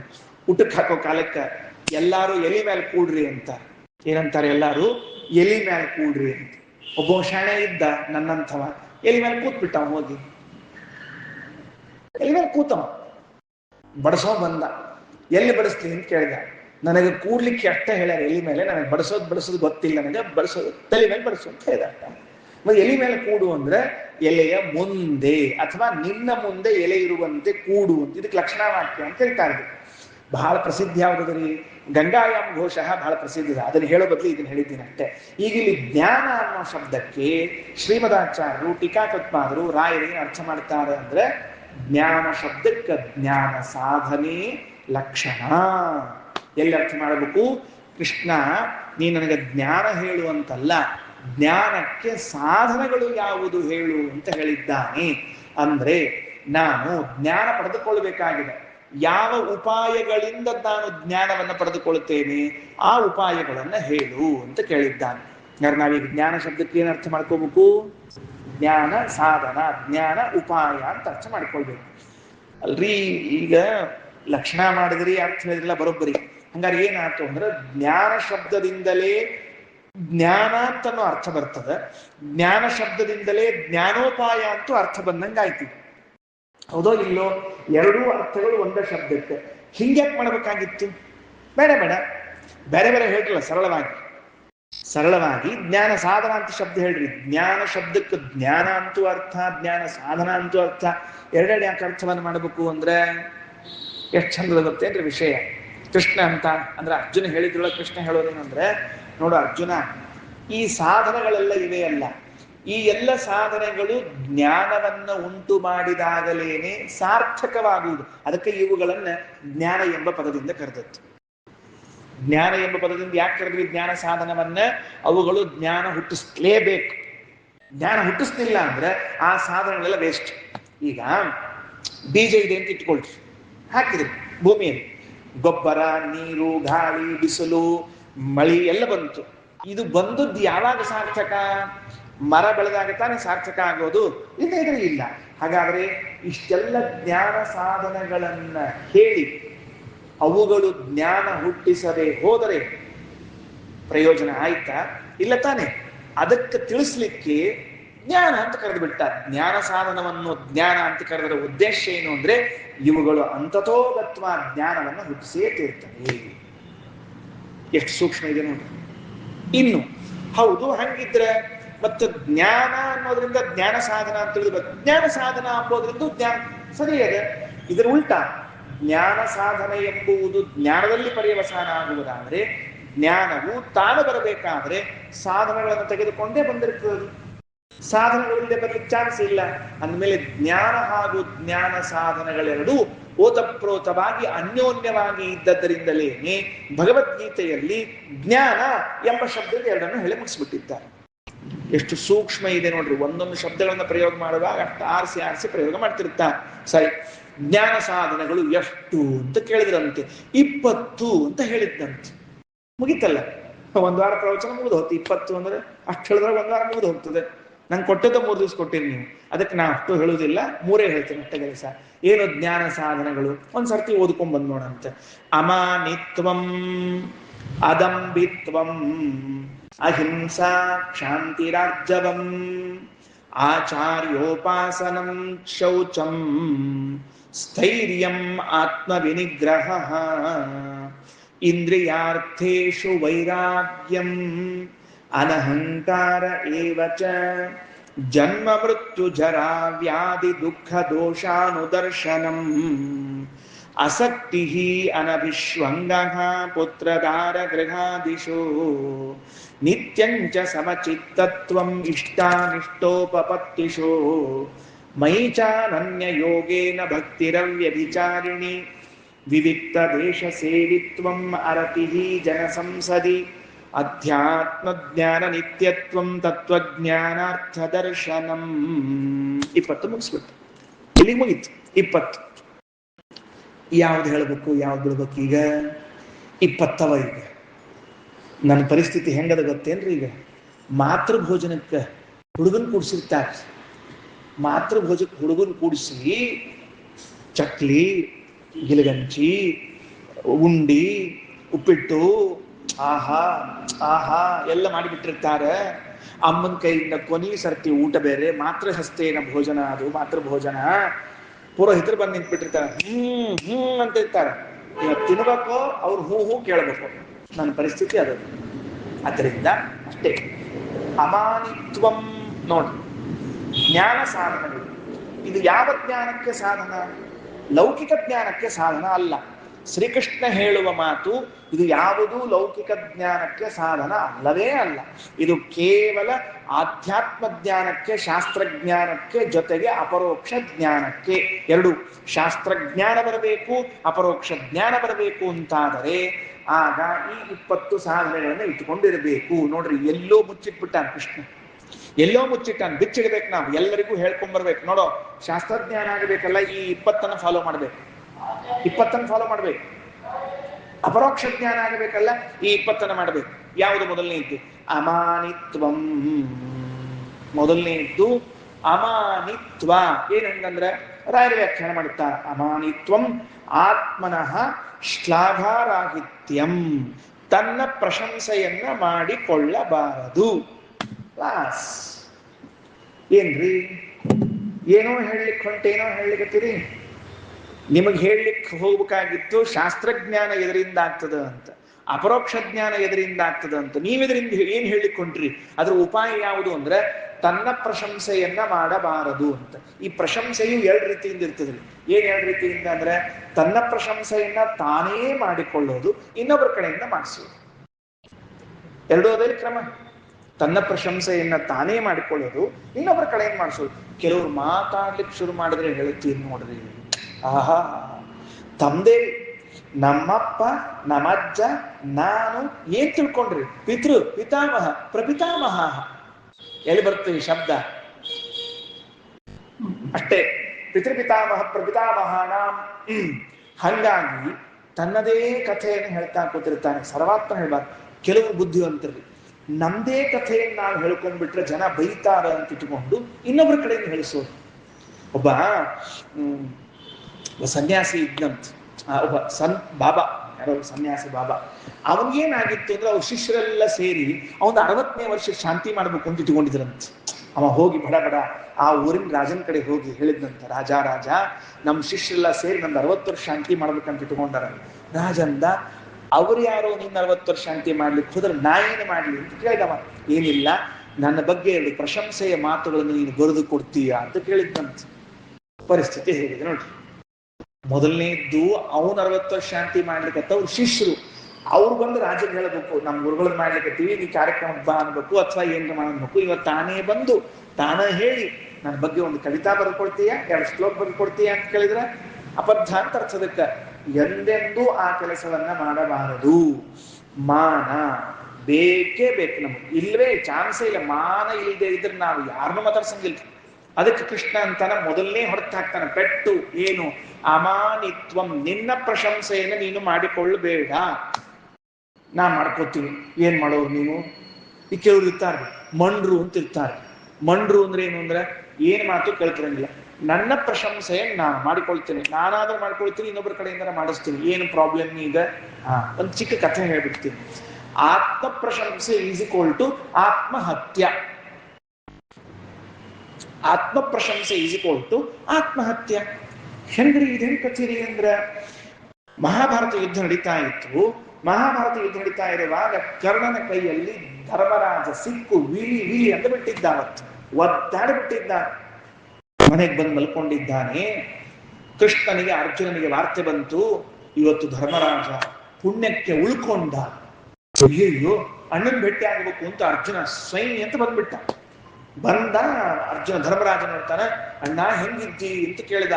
ಧರ್ಮರಾಜ ಏನ್ ತಿಳ್ಕೊಂಡಿದ್ದ, ಕರ್ಣನನ್ನ ಕೊಂದು ಬಂದಿದ್ದ ನೀವು ಅಂತ ತಿಳ್ಕೊಂಡ್ಬಿಟ್ಟ. ಕರ್ಣನನ್ನ ಕೊಂದು ಬಂದೀಯಾ ಅಂತ ಕೇಳಿದ. ತಲೆಯಲ್ಲಿ ನೋಡಿ, ನಮ್ಮ ತಲೆಯಾಗ ಏನಿರುತ್ತೆ ಅದ ಬರ್ತಿರುತ್ತೆ ಯಾವಾಗ. ಅರ್ಜುನ ಅಂದ, ಕೊಲ್ಲುತ್ತೇನೆ ಅಂದ. ಕೊಂದು ಬಂದಿಲ್ಲ, ಕೊಲ್ಲುತ್ತೇನೆ ಅಂತ. ಸಿಟ್ಟು ಬಂದ್ಬಿಡ್ತೀರಿ ಧರ್ಮರಾಜನಿಗೆ. ನಿನ್ನಂಥವರು ಗಾಂಧೀವ ಕೈಯಲ್ಲಿ ಹಿಡ್ಕೊಂಡಿರೋಕ್ಕಿಂತ ಗಾಂಧೀವವನ್ನ ಭೀಮಗೋ ಇಲ್ಲ ಈ ಕೃಷ್ಣಗೋ ಇನ್ಯಾರಿಗೋ ಕೊಡೋದು ವಾಸಿ ಎಂದು ಬಿಟ್ಟ. ಒಂದು ಸಿಟ್ಟು ಬಂತು ಅರ್ಜುನನಿಗೆ. ಹೇಳ್ತೇನೆ, ಅವನೊಂದು ಪ್ರತಿಜ್ಞೆ ಮಾಡಿದ್ದ, ಯಾರಾದ್ರೂ ನನ್ನ ಕೈಯಲ್ಲಿದ್ದ ಗಾಂಧೀವವನ್ನ ಕೊಡು ಅಂದ್ರೆ ಅವರನ್ನ ಕೊಂದು ಬಿಡ್ತೇನೆ. ಖಡ್ಗ ತೆಗೆದ ಅಂತ ಹೇಳಿ ಕೃಷ್ಣ ನಿಂತಿದ್ದ. ಸಿನಿಮಾ ನೋಡ್ಕೋತ, ಚಂದ ನಡೆದ ಸಿನಿಮಾ, ಸೀರಿಯಲ್ ನಡುವು ನಿಲ್ಲಿಸಬಾರದು, ಆಗ್ಲಿ ಅಡ್ವರ್ಟೈಸ್ಮೆಂಟ್ ಬರೋ ತನಕ ನಡೀತಿರ್ಲಿ ಅಂದ. ಸೈ ಅಂದ. ಅಂದ್ಕೊಳ್ಳಿ ಕೃಷ್ಣ ಅಂದ, ಏನ್ ಮಾಡ್ಲಿಕ್ಕತ್ತಿ ಅಂದ. ನನ್ನ ಪ್ರತಿಜ್ಞಾ ಕೃಷ್ಣ, ಏನ್ ಯಾರು ಗಾಂಧೀವ ಕೊಡುವಂತಾರೋ ಅವರ ತಲೆಯನ್ನ ಛಕ್ ಅನಿಸ್ತೀನಿ ಅಂತ. ಅನಸ್ತಿ, ಛಕ್ಕು ಅನಸ್ತಿ, ತುಕ್ಕು ಅನಸ್ತಿ. ನಿನಗೇನು ಹೋಗ್ಬೇಕಾಗಿದೆ? ಯಾರ ತಲೆ ಅಂತ ತಿಳ್ಕೊಂಡೆ? ನಮ್ಮ ಅಣ್ಣನ ತಲೆ. ಕತ್ತರಿಸಿದ್ರೆ ಏನಾಗ್ತದೆ? ಮತ್ತೇನ್ ಮಾಡಿ? ಪ್ರತಿಜ್ಞಾ ಹೋದಿಲ್ಲ ನಿಂದು, ಅವ್ರನ್ನ ಕೊಲ್ತೀನಿ ಅಂತ ತಿಳ್ಕೊಂಡು. ನಾನೊಂದು ಉಪಾಯ ಹೇಳ್ತೀನಿ ಕೇಳಿ. ಏನು ಉಪಾಯ? ದೊಡ್ಡವರನ್ನ ಕೊಲ್ಲಿಕ್ಕೆ ಖಡ್ಗದಿಂದಲೇ ಆಗಬೇಕಾಗಿಲ್ಲ. ಗುರುಣ ವದಹ ತ್ವಂಕಾರ.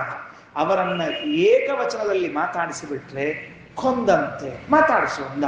ಏನು ಸಿಟ್ಟು ಬಂದಿತ್ರಿ ಅರ್ಜುನನಿಗೆ. ಹೇಳ್ತೀನಿ, 13 ವರ್ಷದ್ದು ತೆಗೆದುಕೊಂಡು ನಿನ್ನಂಥ ಅಯೋಗ್ಯ ಅಣ್ಣನಾಗಿದ್ದಕ್ಕೆ ನಮಗೆ ಈ ಪರಿಸ್ಥಿತಿ ಬಂತು ಅಂತ ಬೈದ ಕೆಲವರಿಗೆ ಯಾರಿಗಾದ್ರೂ ಬೈಲಿಕ್ಕೆ ಹೇಳ್ಬಿಡ್ಬೇಕ್ರಿ, ಏನ್ ಆನಂದ ಆಗಿರ್ತದ, ಅಷ್ಟು ಆನಂದ ಆಗೋಷ್ಟು ಬೈದಿರ್ತಾರ್ರಿ.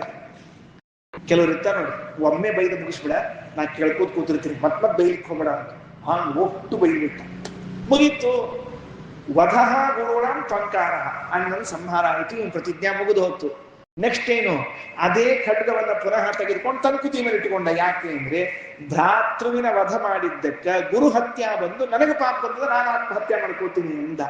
ಕೃಷ್ಣ ಅಂದ, ಎಂತ ಹುಚ್ಚುಗಳು ಸೇರ್ಕೊಂಡಾಗ ನನ್ನ ಕೈಯಾಗಿ, ಇವ್ರನ್ನೆಲ್ಲ 18 ದಿವಸ ಯುದ್ಧ ಮಾಡಿ ಮುಗಿಸಿ ಮನೆ ಮುಗಿಸೋ ತನಕ ಬಹಳ ಕಷ್ಟದ.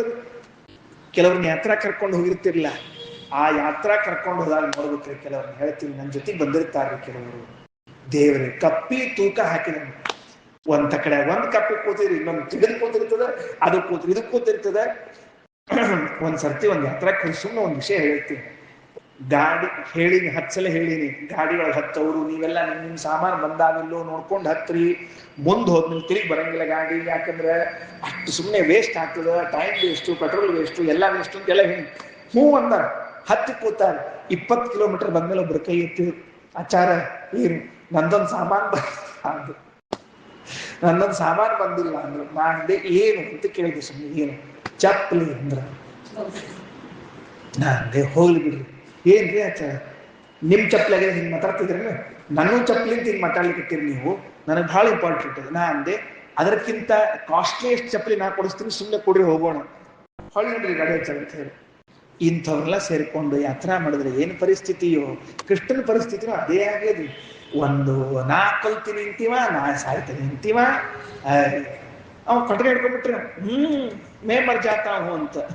ಅಪ್ಪ ತಡಿ, ಏನು ನೀ ಸಾಯ್ಬೇಕು ಅಂತಿದ್ರೆ ಒಂದು ಉಪಾಯ ಇದೆ, ಪ್ರಶಂಸಾ, ನಿನ್ನನ್ನು ನೀನು ಹೊಗಳಿಕೊಂಡಿ ಅಂದ್ರೆ ನಿನ್ನ ಹತ್ಯೆಯನ್ನು ನೀನೇ ಮಾಡಿಕೊಂಡಂತೆ. ಏನು ಹೊಗಳ್ಕೊಂಡ ಕೊನೆಗೆ ಕೃಷ್ಣ ಈಗ ಗತಿರ್ಮಮ ಅಂತ ಇಬ್ರು ಅಣ್ಣ ತಮ್ಮರು ಸರಿಯಾದರು ಅಂತ ಮಹಾಭಾರತದಲ್ಲಿ ಬರ್ತದೆ. ಯಾಕೆ ಹೇಳ್ತೀವಿ ಮಾತು, ಅಮಾನಿತ್ವಂ, ನನ್ನ ಶ್ಲಾಘನೆಯನ್ನ ನಾನೇ ಮಾಡಿಕೊಂಡೆ, ನನ್ನ ಪ್ರಶಂಸೆಯನ್ನು ನಾನೇ ಮಾಡಿಕೊಂಡ್ರೆ ಆತ್ಮಹತ್ಯೆ ಮಾಡಿಕೊಂಡಂತೆ. ಮಹಾಭಾರತದಲ್ಲಿ ಮತ್ತೊಂದು ಮಾತು ಬರ್ತದೆ, ಅಯಂತು ಲೋಕಃ ಮಾನಸ್ಯ ಅಸೌ ಮೌನೇನ ಕೀರ್ತಿತಃ. ನಮ್ಮ ಮಾನಗಳೆಲ್ಲವೂ ಕೂಡ ಈ ಲೋಕದಲ್ಲಿ ನಡೆಯುವಂತಹ ನಾಣ್ಯಗಳು, ಚಲಾವಣೆಯಲ್ಲಿದ್ದದ್ದು. ಆ ಲೋಕದಲ್ಲಿ ನಡೆಯುವುದಿಲ್ಲ, ಅಲ್ಲಿ ಮೌನಸ್ಯ, ಅಲ್ಲಿ ಮೌನಕ್ಕೆ ಮಾತ್ರ ಬೆಲೆ ಇದೆ. ಇಲ್ಲಿ ಮಾನಕ್ಕೆ ಬೆಲೆ, ಮಾನವೋ ಮೌನವೋ. ನಮ್ಮ ಮಾತುಗಳು ಮೌನದಲ್ಲಿದ್ದಾಗ ಅಲ್ಲಿ ಹೋಗ್ತದೆ. ಅದಕ್ಕೆ ಮಾನ ಮತ್ತು ಮೌನ ಯಾವುದು ಬೇಕು ಅಂತ ತಿಳ್ಕೊಂಡ್ರಿ. ಶ್ರೀಮದಾಚಾರ್ಯರು ಒಂದು ಶ್ರುತಿಯನ್ನು ಉದಾಹರಣೆ ಮಾಡ್ತಾರೆ. ಮೌನಂಚ ನಿರ್ವಿದ್ಯ ಬಾಲ್ಯೇನ ತಿಷ್ಠಾಸೇತ, ಪಾಂಡಿತ್ಯಂಚ ನಿರ್ವಿದ್ಯ ಮೌನ್ಯೇನ ಬಾಲ್ಯೇನ ತಿಷ್ಠಾಸೇತ ಅಂತ. ಜ್ಞಾನ ಸಂಪಾದನೆ ಮಾಡಿದ ಮೇಲೆ ಮನುಷ್ಯ ಮೌನ ಆಗಬೇಕಂತೆ. ಅಲ್ರಿ ಇದೇನ್ ಹಿಂಗೆ ಹೇಳಿದ್ರೆ, ಜ್ಞಾನ ಸಂಪಾದನೆ ಮಾಡಿದ ಮೇಲೆ ಮೌನ ಆಗ್ಬೇಕು ಅಂತ ಏನ್ ಅರ್ಥದಕ್ಕಂದ್ರೆ, ಜ್ಞಾನ ಬಂದ ಮೇಲೆ ನಮಗೆ ದುರಹಂಕಾರ, ಅಹಂಕಾರಗಳ ಬರ್ಲಿಕ್ಕೆ ಪ್ರಾರಂಭ ಆಗ್ತದೆ. ಆ ಜ್ಞಾನ ನಮ್ಮಲ್ಲಿ ಇಲ್ಲದೆ ಇರುವಂತಹ ರಾಕ್ಷಸಿ ಪ್ರವೃತ್ತಿಯನ್ನು ಹುಟ್ಟಿಸ್ತದೆ.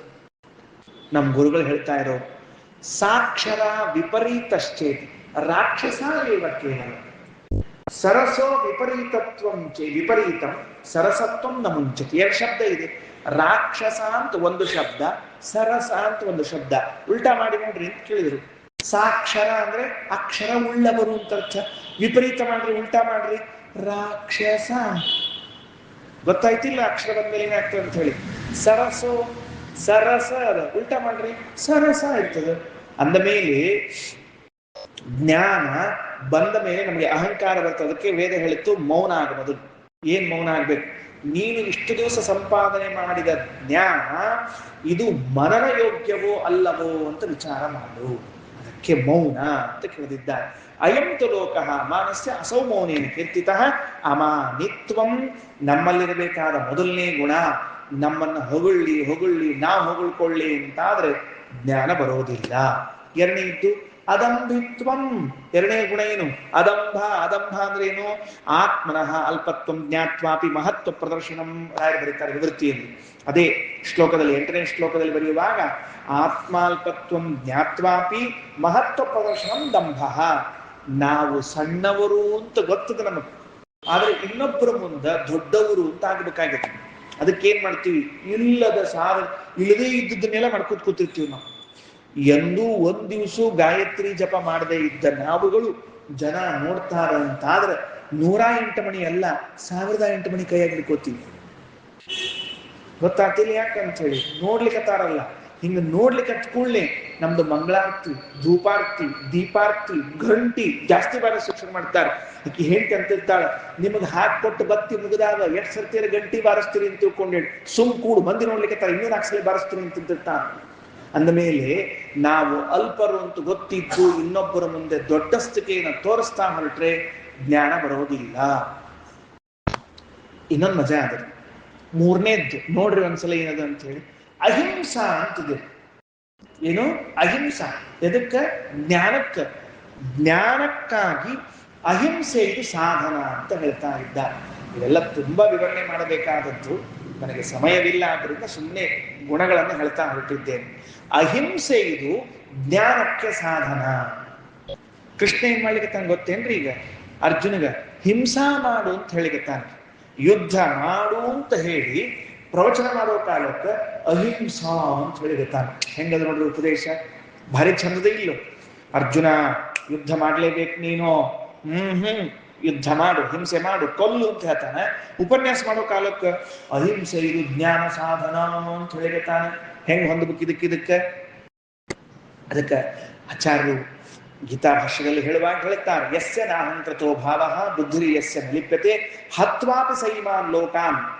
ಯಾವ ವ್ಯಕ್ತಿಗೆ ನಾನು ಮಾಡಿದ್ದೇನೆ ಎಂಬ ಕರ್ತೃತ್ವಾಭಿಮಾನ ಇಲ್ಲ, ಅವನು ಇಡೀ ಜಗತ್ತನ್ನು ಸಂಹಾರ ಮಾಡಿದರೂ ಪಾಪಲೇಪಕ್ಕೆ ಒಳಗಾಗುವುದಿಲ್ಲ, ಹಿಂಸೆಗೆ ಒಳಗಾಗುವುದಿಲ್ಲ. ಹಿಂಸೆ ಯಾವಾಗ ಆಗ್ತದೆ, ಯಾವಾಗ ಆಗುವುದಿಲ್ಲ, ಇದನ್ನು ನಾವು ತಿಳಿಯಬೇಕು. ತಿಳಿದು ಹಿಂಸೆ ಮಾಡಬೇಕು ಹೇಳ್ತಾರಿಲ್ಲೇ ಇಲ್ಲ.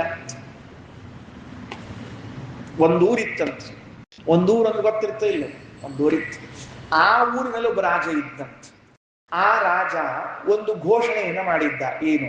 ನನ್ನ ರಾಜ್ಯದಲ್ಲಿ ಯಾರೂ ಯಾರಿಗೆ ಹಿಂಸೆಯನ್ನ ಮಾಡೋ ಹಾಗಿಲ್ಲ, ಹಿಂಸೆ ಮಾಡಿದ್ದು ಅಂತ ಗೊತ್ತಾದ್ರೆ ಅವನನ್ನ ಗಲ್ಲಿಗೆ ಹಾಕಿ ಹ್ಯಾಂಗ್ ಮಾಡಿ ಅವನ ಆಸ್ತಿಯನ್ನೆಲ್ಲ ಸರ್ಕಾರವು ತೆಗೆದುಕೊಳ್ತದೆ ಅಂತ. ಓ, ಜನ ಎಲ್ಲ ಅಲರ್ಟ್ ಆಗ್ಬಿಟ್ರು, ಬೇಡವೇ ಬೇಡಪ್ಪ, ಸುಮ್ಮನೆ ಯಾಕೆ ಹಿಂಸೆ ಮಾಡೋದು ಅಂತ. ಆದ್ರೆ ದುರ್ದೈವಕ್ಕೆ ಒಬ್ಬ ಸಿಕ್ಕಾಕೊಂಡ್ಬಿಟ್ಟ ಹಿಂಸೆಯನ್ನು ಮಾಡಿ. ಯಾರು ಸಿಕ್ಕಾಕೊಂಡ, ಏನ್ ಸಿಕ್ಕಾಕೊಂಡ? ಅವನ ಪಾಡಿಗೆ ಅವನು ತನ್ನ ಮನೆಯ ಮುಂದೆ ಕೂತ್ಕೊಂಡು ತಲೆಯನ್ನು ಹಿಂಗ್ ಉಜ್ಕೋತಿದ್ದಂತೆ. ತಲೆಯಲ್ಲಿ ಹೇನಾಗಿತ್ತು ಪಾಪ ಅವನಿಗೆ, ಆಗಿರ್ತಾವ ಇಲ್ಲ? ತಲೆಯೊಳಗೆ ಬುದ್ಧಿ ಇಲ್ಲದೆ ಇದ್ರು ಹೇನುಗಳಂತೂ ತುಂಬಿ ಇರ್ತಾವ್ರು ನಮ್ಮಲ್ಲಿ. ಆ ಹೇನುಗಳಿತ್ತಂತೆ. ಸೈನಿಕ ಒಬ್ಬ ಹೊರಟಿದ್ದ, ಇವನು ಹೇನು ತೆಗೆದ, ಚಟ್ ಅಂತ ಒರೆಸಿಬಿಟ್ಟ. ಹೇನು ಒರೆಸಿದ್ದೇ ತಡ ಹಿಂಸೆ ಆಯಿತು, ರಾಜನಿಗೆ ಕಂಪ್ಲೇಂಟ್ ಹೋಯ್ತು. ರಾಜನ್, ನಿನ್ನ ರಾಜ್ಯದಲ್ಲಿ ಯಾರಿಗೂ ಹಿಂಸೆ ಆಗಬಾರದು ಅಂತಿತ್ತು, ಈತ ಒಂದು ಹೇನನ್ನ ಕೊಂದಿದ್ದಾನಾದ್ದರಿಂದ ಶಿಕ್ಷೆಯಾಗಬೇಕು. ಆಶ್ಚರ್ಯ ಆಯ್ತು ಅವನಿಗೆ. ನನ್ನ ತಲೆ ಆಗಿದ್ದು ಹೇನು, ನನ್ನ ಮನೆಗೆ ನಾನು ಚಟ್ಟರಿಸಿದೆ, ಇದೇನು ಬಂತಪ್ಪ ಅಂದ. ಮುಂದೆ ಕೇಳಿದ್ವಿ, ಬಿಡ್ಲಿಲ್ಲ ರಾಜ. ಅವನನ್ನ ಕರೆದು ಗಲ್ಲಿಗೆ ಹಾಕಿ ಅವನ ಆಸ್ತಿ ಎಲ್ಲ ರಾಜ್ಯಕ್ಕೆ ತಗೊಂಡು ಹೇನಿನ ಸ್ಮಾರಕಕ್ಕಾಗಿ ಒಂದು ದೇವಸ್ಥಾನವನ್ನು ಕಟ್ಟಿಸಿದ. ಇದು ಅತಿರೇಕ ಅಲ್ವಾ, ಹುಚ್ಚಲ್ವಾ ಇದು? ಅದಕ್ಕೆ ಹಿಂಸೆ ಅಂತನ್ನುವುದು ಯಾವಾಗ ಮಾಡಬೇಕು, ಯಾವಾಗ ಮಾಡಬಾರದು. ಯಾವ ಹಿಂಸೆ ದೋಷವನ್ನ ತಂದು ಕೊಡುವುದಿಲ್ಲ. ಯಾಗಿ ಹಿಂಸಾ ನ ಪಾಪ ಸಾಧನಂ. ಯಾಗಕ್ಕೋಸ್ಕರ ಮಾಡುವಂತಹ ಹಿಂಸೆಗಳು ಪಾಪ ಸಾಧನ ಅಲ್ಲ. ಇನ್ನೊಬ್ಬರಿಗೆ ಒಳ್ಳೆಯದಾಗಲಿ ಅಂತ ಮಾಡುವ ಹಿಂಸೆ ಇದು ಪಾಪ ಸಾಧನ ಅಲ್ಲ. ಅದ ಅಲ್ಲದೆ ಇದ್ದ ಹಿಂಸೆಗಳೆಲ್ಲವೂ ತಪ್ಪೇ. ವೈದ್ಯ ಇರ್ತಾರೆ, ಡಾಕ್ಟರ್, ಅವ್ರು ಆಪರೇಷನ್ ಮಾಡಬೇಕಾಗಿದೆ, ಚಾಕು ತಗೊಂಡ, ಅಯ್ಯೋ ಪಾಪ ಕತ್ತರಿಸ್ಬೇಕಲ್ವೇ, ನೋವು ಆಗುತ್ತಲ್ವೇ ಅಂತ ಕೂತ್ಕೊಂಡ್ರೆ ಅವ ಸತ್ತು ಹೋಗ್ತಾನೆ. ಅವ ಬದುಕಬೇಕು ಅಂತ ಆದ್ರೆ ಇವ ಕತ್ತರಿಸ್ಲೇಬೇಕು. ಅಂದ್ಮೇಲೆ ಅದು ಹಿಂಸೆ ಆಗುತ್ತೆ. ಅಮಾನಿತ್ವಂ ಅದಂಬಿತ್ವಂ ಅಹಿಂಸಾ ಕ್ಷಾಂತಿ ರಾಜ್ಯವಂ ಆಚಾರ್ಯೋಪಾಸನಂ ಚೈವ. ಇದು ಕೊನೆಯದು. ನನ್ನ ಪ್ರವಚನದಲ್ಲಿ ಇನ್ನು 6 ನಿಮಿಷ ಉಳ್ಕೊಂಡದ. ಒಂದು ತಾಸಿನ ಪ್ರವಚನಕ್ಕೆ 54 ನಿಮಿಷ ಆಗ್ಯಾವ. ಇನ್ನು 6 ನಿಮಿಷದ ಹೇಳಿ ಮುಗಿಸ್ಬಿಡ್ತೀನಿ, ನಾಳೆ ಬೇಕಾದ್ರೆ ಮತ್ತೆ ಮಾಡ್ಕೋತೀನಿ. ಆಚಾರ್ಯೋಪಾಸನಂ ಚೈವ. ಜ್ಞಾನ ಬರಬೇಕಲ್ಲ, ಗುರುಗಳ ಉಪಾಸನೆಯನ್ನು ಮಾಡಬೇಕು. ಗುರುಗಳ ಸೇವಾ ಎಷ್ಟು ಚಂದ ಮಾಡ್ತೀವಿ ಅಷ್ಟು ಜ್ಞಾನ ಬರ್ತದೆ. ಎಷ್ಟಂತ ಹೇಳಬೇಕು ಇದಕ್ಕೆ? ಎಷ್ಟು ವಿಷಯಗಳಿರಬಹುದು. ಶ್ರೀಮದಾಚಾರ್ಯರು ಭಾಗವತ ತಾತ್ಪರ್ಯದ 6ನೇ ಸ್ಕಂದದಲ್ಲಿ ಹೇಳುವಾಗ ಒಂದು ಮಾತು ಹೇಳಿದ್ದಾರೆ. ಷಷ್ಠ ಸ್ಕಂದದ ಎಲ್ಲಿ ಅಂದ್ರೆ ನಾರಾಯಣ ವರ್ಮದ ಕೊನೆಯಲ್ಲಿ ಹೇಳುವಾಗ ಒಂದು ಮಾತಂತ ಏನಂತಾರೆ, ಆಚಾರ್ಯೋಪಾಸನಂ ಚೈವ ಅಂತಿಲ್ಲಿರುವಂತಹ ವಾಕ್ಯಕ್ಕೆ, ಈ ಗೀತೆಯ ವಾಕ್ಯಕ್ಕೆ ಭಾಗವತದ ಷಷ್ಠ ಸ್ಕಂದದ ಮಾತು ಆಚಾರ್ಯರ ತಾತ್ಪರ್ಯ ವ್ಯಾಖ್ಯಾನವೆನಿಸ್ತದೆ. ಏನು? ಗುರುಗಳ ಸೇವೆಯನ್ನ ಮಾಡಬೇಕು ಜ್ಞಾನಕ್ಕೋಸ್ಕರ. ಅದು ನಿಯತ ಗುರುಗಳಾದ್ರೆ ಅಪರೋಕ್ಷ ಜ್ಞಾನಕ್ಕೋಸ್ಕರ, ನಿಯತ ಗುರುಗಳಲ್ಲ ಅಂತಾದ್ರೆ ಶಾಸ್ತ್ರಜ್ಞಾನಕ್ಕೋಸ್ಕರ ಸೇವಾ ಮಾಡಬೇಕು. ಏನ್ ಸೇವಾ? ಸೇವಾ ಅಂದ್ರೆ ಏನು? ಕೈಕಾಲು ಒತ್ತೋದು ಅಂತ ಅರ್ಥೋ, ತಲಿ ಒತ್ತೋದು ಅಂತ ಅರ್ಥೋ, ಏನರ್ಥ? ಸೇವಾ ಅಂದ್ರೆ ಉಪನಿಷತ್ತುಗಳಲ್ಲಿ ಎಷ್ಟು ದೃಷ್ಟಾಂತಗಳು ಬಂದಿರಬೇಡ. ಒಬ್ಬರಿಗೆ ಗುರುಗಳು ಹೇಳಿದ್ರಂತ, ನೋಡು ನೀನು ಈ ಎತ್ತುಗಳನ್ನ ಕೊಡ್ತೇನೆ, ಇದು ಆಕಳು ಕೊಡ್ತೇನೆ, ಎಷ್ಟಿದೆ ಇದು? 400. ಇದನ್ನ ನೀನು 1000 ಮಾಡಿಕೊಂಡು ಬರೋವರೆಗೂ ತಿರುಗಿ ಬರ್ತಕ್ಕದ್ದಲ್ಲ, ಹೋಗು ಅಂತ ಹೋಗ್ಬಿಟ್ರು.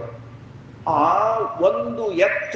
ಒಂದು ಎತ್ತು ಅದು ಆಕಳುಗಳು 400, 1000 ಆಗಬೇಕು ಅಂದ್ರೆ ಇನ್ನು 600 ಆಕಳ ಆಗುವ ತನಕ ಕಾಡಿನಲ್ಲೇ ವಾಸ ಮಾಡಿದ ಆತ.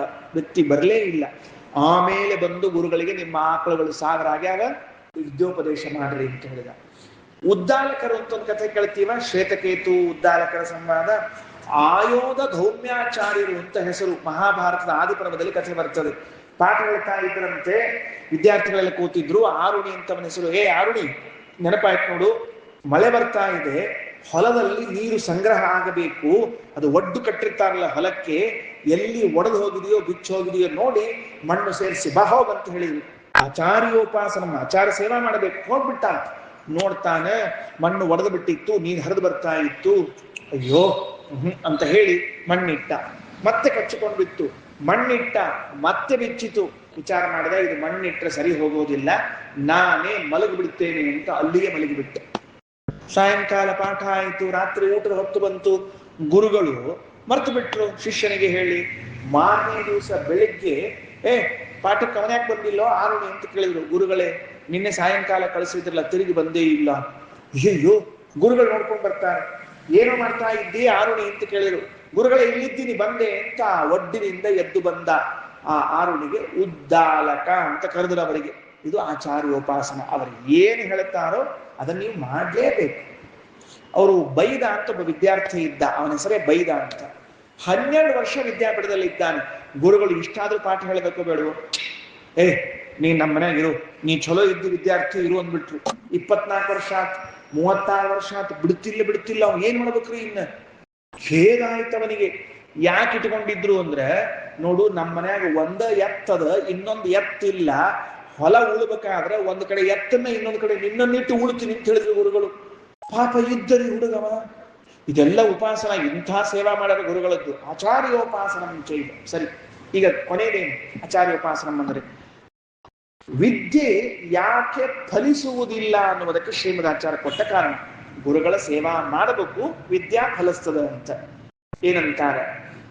ವಿದ್ಯೆ ಫಲಿಸದೇ ಇರ್ಲಿಕ್ಕೆ ಎಷ್ಟು ಕಾರಣಗಳು? ಗುರು ಶಿಷ್ಯಯೋಹೋ ಅಯೋಗ್ಯತ್ವಾತ್. ಮೊದಲನೇ ಪಾಯಿಂಟ್ ಏನು? ಮೊದಲನೇ ಪಾಯಿಂಟು ಗುರು ಶಿಷ್ಯಯೋಹೋ ಅಯೋಗ್ಯತ್ವಾತ್. ಗುರುಗಳು ಅಯೋಗ್ಯರಿದ್ದರೂ ಶಿಷ್ಯನಿಗೆ ವಿದ್ಯೆ ಫಲಿಸುವುದಿಲ್ಲ.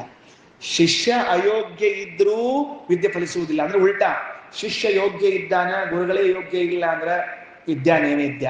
ಗುರುಗಳು ಚಲೋ ಇದ್ದಾರ, ಶಿಷ್ಯ ಅಯೋಗ್ಯ ಇದ್ದ ಅಂದ್ರೆ ಬರುವುದಿಲ್ಲ. ಇನ್ನ ಎರಡನೇ ಕಾರಣ, ಇದು ಒಂದಾಯ್ತು. ಗುರುವೃತ್ತೇರಪೂರ್ತಿತಃ.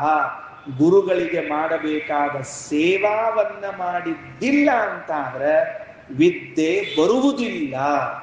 ಎಷ್ಟು ಸೂಕ್ಷ್ಮದಲ್ಲಿ ಎಲ್ಲಾದ್ರು ಪಾಠ ಹೇಳ್ಯಾರ ಗುರುಗಳು ಕೂಡಿಸಿ. ಅಥಾತೋ ಬ್ರಹ್ಮ ಜಿಜ್ಞಾಸ ಅಂತ ಎಲ್ಲ 12 ವರ್ಷ ಶ್ರೀಮನ್ ನ್ಯಾಯಸುಧಾ ತನಕ ಎಲ್ಲಾ ಪಾಠ ಹೇಳಿ ಅವ್ನು ಕಳಿಸಿದ್ದಾನೆ. ಏನು ಮರ್ತೋಗ್ಬಿಡ್ತು. ಯಾಕೆ ಹಿಂಗಾಯ್ತು? ಗುರುಕುಲದಲ್ಲಿದ್ದಾಗ ಗುರುಗಳ ಸೇವಾ ಸರಿಯಾಗಿ ಮಾಡಿಲ್ಲ. ಗುರುಗಳ ಸೇವಾ ಪೂರ್ಣ ಮಾಡಿದ್ದಿದ್ರೆ ಆಗ ಮಾತ್ರ ವಿದ್ಯೆ ಬರ್ತದೆ. ಗುರುಗಳು ಯೋಗ್ಯ ಇರಬೇಕು, ಶಿಷ್ಯ ಯೋಗ್ಯ ಇರಬೇಕು, ಗುರುಗಳ ಸೇವಾ ಮಾಡಿರಬೇಕು, ಸಾಲೋದಿಲ್ಲ. ಅಪ್ರಸಾದಾತ್ ಗುರೋರ್ ವಿದ್ಯಾ ನಯಥೋಕ್ತ ಫಲಪ್ರದ. ಗುರುಗಳು ಅಪ್ರಸನ್ನವಾದ ಮನಸ್ಸಿನಿಂದ ಪಾಠ ಹೇಳಿದ್ದಿದ್ರೆ ಶಿಷ್ಯನಿಗೆ ಹತ್ತುವುದೇ. ಗುರುಗಳು ಮಲ್ಕೊಂಡಿರ್ತಾರೆ, ಸುಸ್ತಾಗಿರ್ತದೆ. ಆಚಾರ್ಯ ಮಲ್ಕೊಂಡ್ರೆ ನನಗ್ಯಾರು ಪಾಠ ಹೇಳೋರು? ಮತ್ತೆ ಹಾ ಬಾಬಾ ತಾವು ಊಟ ಹೊಡೆದು ಬಂದು ದಿವಸ ಒಂದ್ ಕಡೆ ತಂಗಿ ಹಿಡ್ಕೊಂಡು ಊಟಕ್ಕೆ ಹೋಗೋದು, ಊಟ ಮಾಡಿ ಬರೋದು, ಮಲ್ಕೊಂಡ್ಬಿಡೋದು. ನನಗ್ಯಾರು ಪಾಠ ಹೇಳಬೇಕ್ರಿ? ಹೇಳ್ರಿ ಅಚ್ಚ ಅಂತಿಕೊಂಡು ಅವ್ರನ್ನ ಮಲಗಿದವ್ರನ್ನ ಎಬ್ಬಿಸಿ ಪಾಠ ಹೇಳಿಕೊಂಡ್ರೆ, ಅವರ ಅಪ್ರಸನ್ನವಾದ ಮನಸ್ಸಿನಿಂದ ಹೇಳಿದರೆ ಇವನಿಗೆ ಹತ್ತುವುದಿಲ್ಲ. ಶ್ರೀಮದ್ ಆಚಾರ್ಯ ಹೇಳ್ತಾರೆ. ಅದರಿಂದ ಆಚಾರ್ಯೋಪಾಸನ ಅಷ್ಟೇ ಅಲ್ಲ, ವಿದ್ಯೆ ಒಂದೇ ಅಲ್ಲ, ವಿದ್ಯಾ ಕರ್ಮಾಣಿಚ ಸದಾ ಗುರು ಪ್ರಾಪ್ತ ಫಲಪ್ರದ, ಅನ್ಯಥಾ ನೈವ ಫಲದ ಪ್ರಸನ್ನೋಕ್ತ ಫಲಪ್ರದ. ಗುರುಗಳು ಯಾವುದೋ ಒಂದು ಮಂತ್ರ ಕೊಟ್ಟಿದ್ದಾರೆ, ವಿದ್ಯೆ ಬಿಡ್ರಿ, ಒಂದು ಮಂತ್ರ ಕೊಟ್ಟಿದ್ದಾರೆ, ಈ ಮಂತ್ರ ಮಾಡು ಸಿದ್ಧಿ ಆಗ್ತದೆ ಅಂತ. ಸಿದ್ಧಿ ಆಗ್ಲಿಲ್ಲ. ಯಾಕಾಗ್ಲಿಲ್ಲ? ಇಬ್ಬರಲ್ಲಿ ಯಾರೊಬ್ಬರ ಅಯೋಗ್ಯ ಇದ್ದಾರೆ, ಗುರುಗಳ ಸೇವಾ ಪೂರ್ಣ ಆಗಿಲ್ಲ, ಗುರುಗಳು ಪ್ರಸನ್ನ ಮನಸ್ಸಿನಿಂದ ಕೊಟ್ಟಿಲ್ಲ, ಆದ್ದರಿಂದ ಸಿಗುವುದಿಲ್ಲ. ಹಾಗಾದರೆ ಶಾಸ್ತ್ರಜ್ಞಾನವು ನಮಗೆ ಆಗಬೇಕಾಗಿದ್ದರೆ ಆಚಾರ್ಯೋಪಾಸನಂ ಮಾಡಲೇಬೇಕು ಅಂತ ಕೃಷ್ಣ ತಿಳಿಸಿಕೊಟ್ಟಿದ್ದಾನೆ. ಜ್ಞಾನ ಸಾಧನ ಉಪಾಯಗಳಲ್ಲಿ ಅಮಾನಿತ್ವಂ, ಅದಂಭಿತ್ವಂ, ಅಹಿಂಸಾ, ಕ್ಷಾಂತಿ, ಆರ್ಜವಂ, ಆಚಾರ್ಯೋಪಾಸನಂ ಚೈವ ಶೌಚಂ, ಸ್ಥೈರ್ಯಂ, ಆತ್ಮವಿನಿಗ್ರಹ. ತುಂಬಾ ಅದ್ಭುತವಾದ ಎಲ್ಲ ವಿಷಯಗಳನ್ನು ಹೇಳ್ತಾನೆ. 20 ಜ್ಞಾನ ಸಾಧನಗಳನ್ನು ಹೇಳಿದ್ದಾನೆ. ಜನ್ಮ ಮೃತ್ಯು ಜರಾ ವ್ಯಾಧಿ ದುಃಖ ದೋಷ ಅನುದರ್ಶನ. ಇದು ಬಹಳ ವಿವರಣೆ ಮಾಡಬೇಕು. ಯಾಕ? ಶಾಸ್ತ್ರಕ್ಕೆ ಅಧಿಕಾರಿಗಳು ಯಾವುದು ಅಂತ ಹೇಳಿದ್ರೆ, ಇಹ ಹಿ ವಿವಿಧ ಸಾಂಸಾರಿಕ ದುಃಖ ದರ್ಶನೇನ ವಿರಕ್ತಸ್ಯ ಅಂತೇನಿದೆಯೋ ಅದು ಕೃಷ್ಣನ ಗೀತೆಯ ವಾಕ್ಯ. ಜನ್ಮ ಮೃತ್ಯು ಜರಾ ವ್ಯಾಧಿ ದುಃಖ ದೋಷಾನುದರ್ಶನಂ ಅನ್ನುವ ಜ್ಞಾನೋಪಾಯವನ್ನು ನಾವೆಲ್ಲ ಶಾಸ್ತ್ರದ ಮೊದಲಿಗೆ ಈಗ ವಿವಿಧ ಸಾಂಸಾರಿಕ ದುಃಖ ದರ್ಶನೇನ ಅಂತ ಹೇಳ್ತಾ ಇದ್ದೇವೆ. ಇವೆಲ್ಲ 20 ಉಪಾಯಗಳನ್ನ ಬಲ್ಲವನೇ ಜ್ಞಾನವನ್ನು ಪಡೆದುಕೊಳ್ಳುತ್ತಾನೆ. ನಾಳೆ ಇನ್ನೂ ಒಂಚೂರು ಹೇಳಿ ಮತ್ತೆ ಮುಂದಿನ ನೋಡೋಣ. ಶ್ರೀಕೃಷ್ಣಾರ್ಪಣಮಸ್ತು.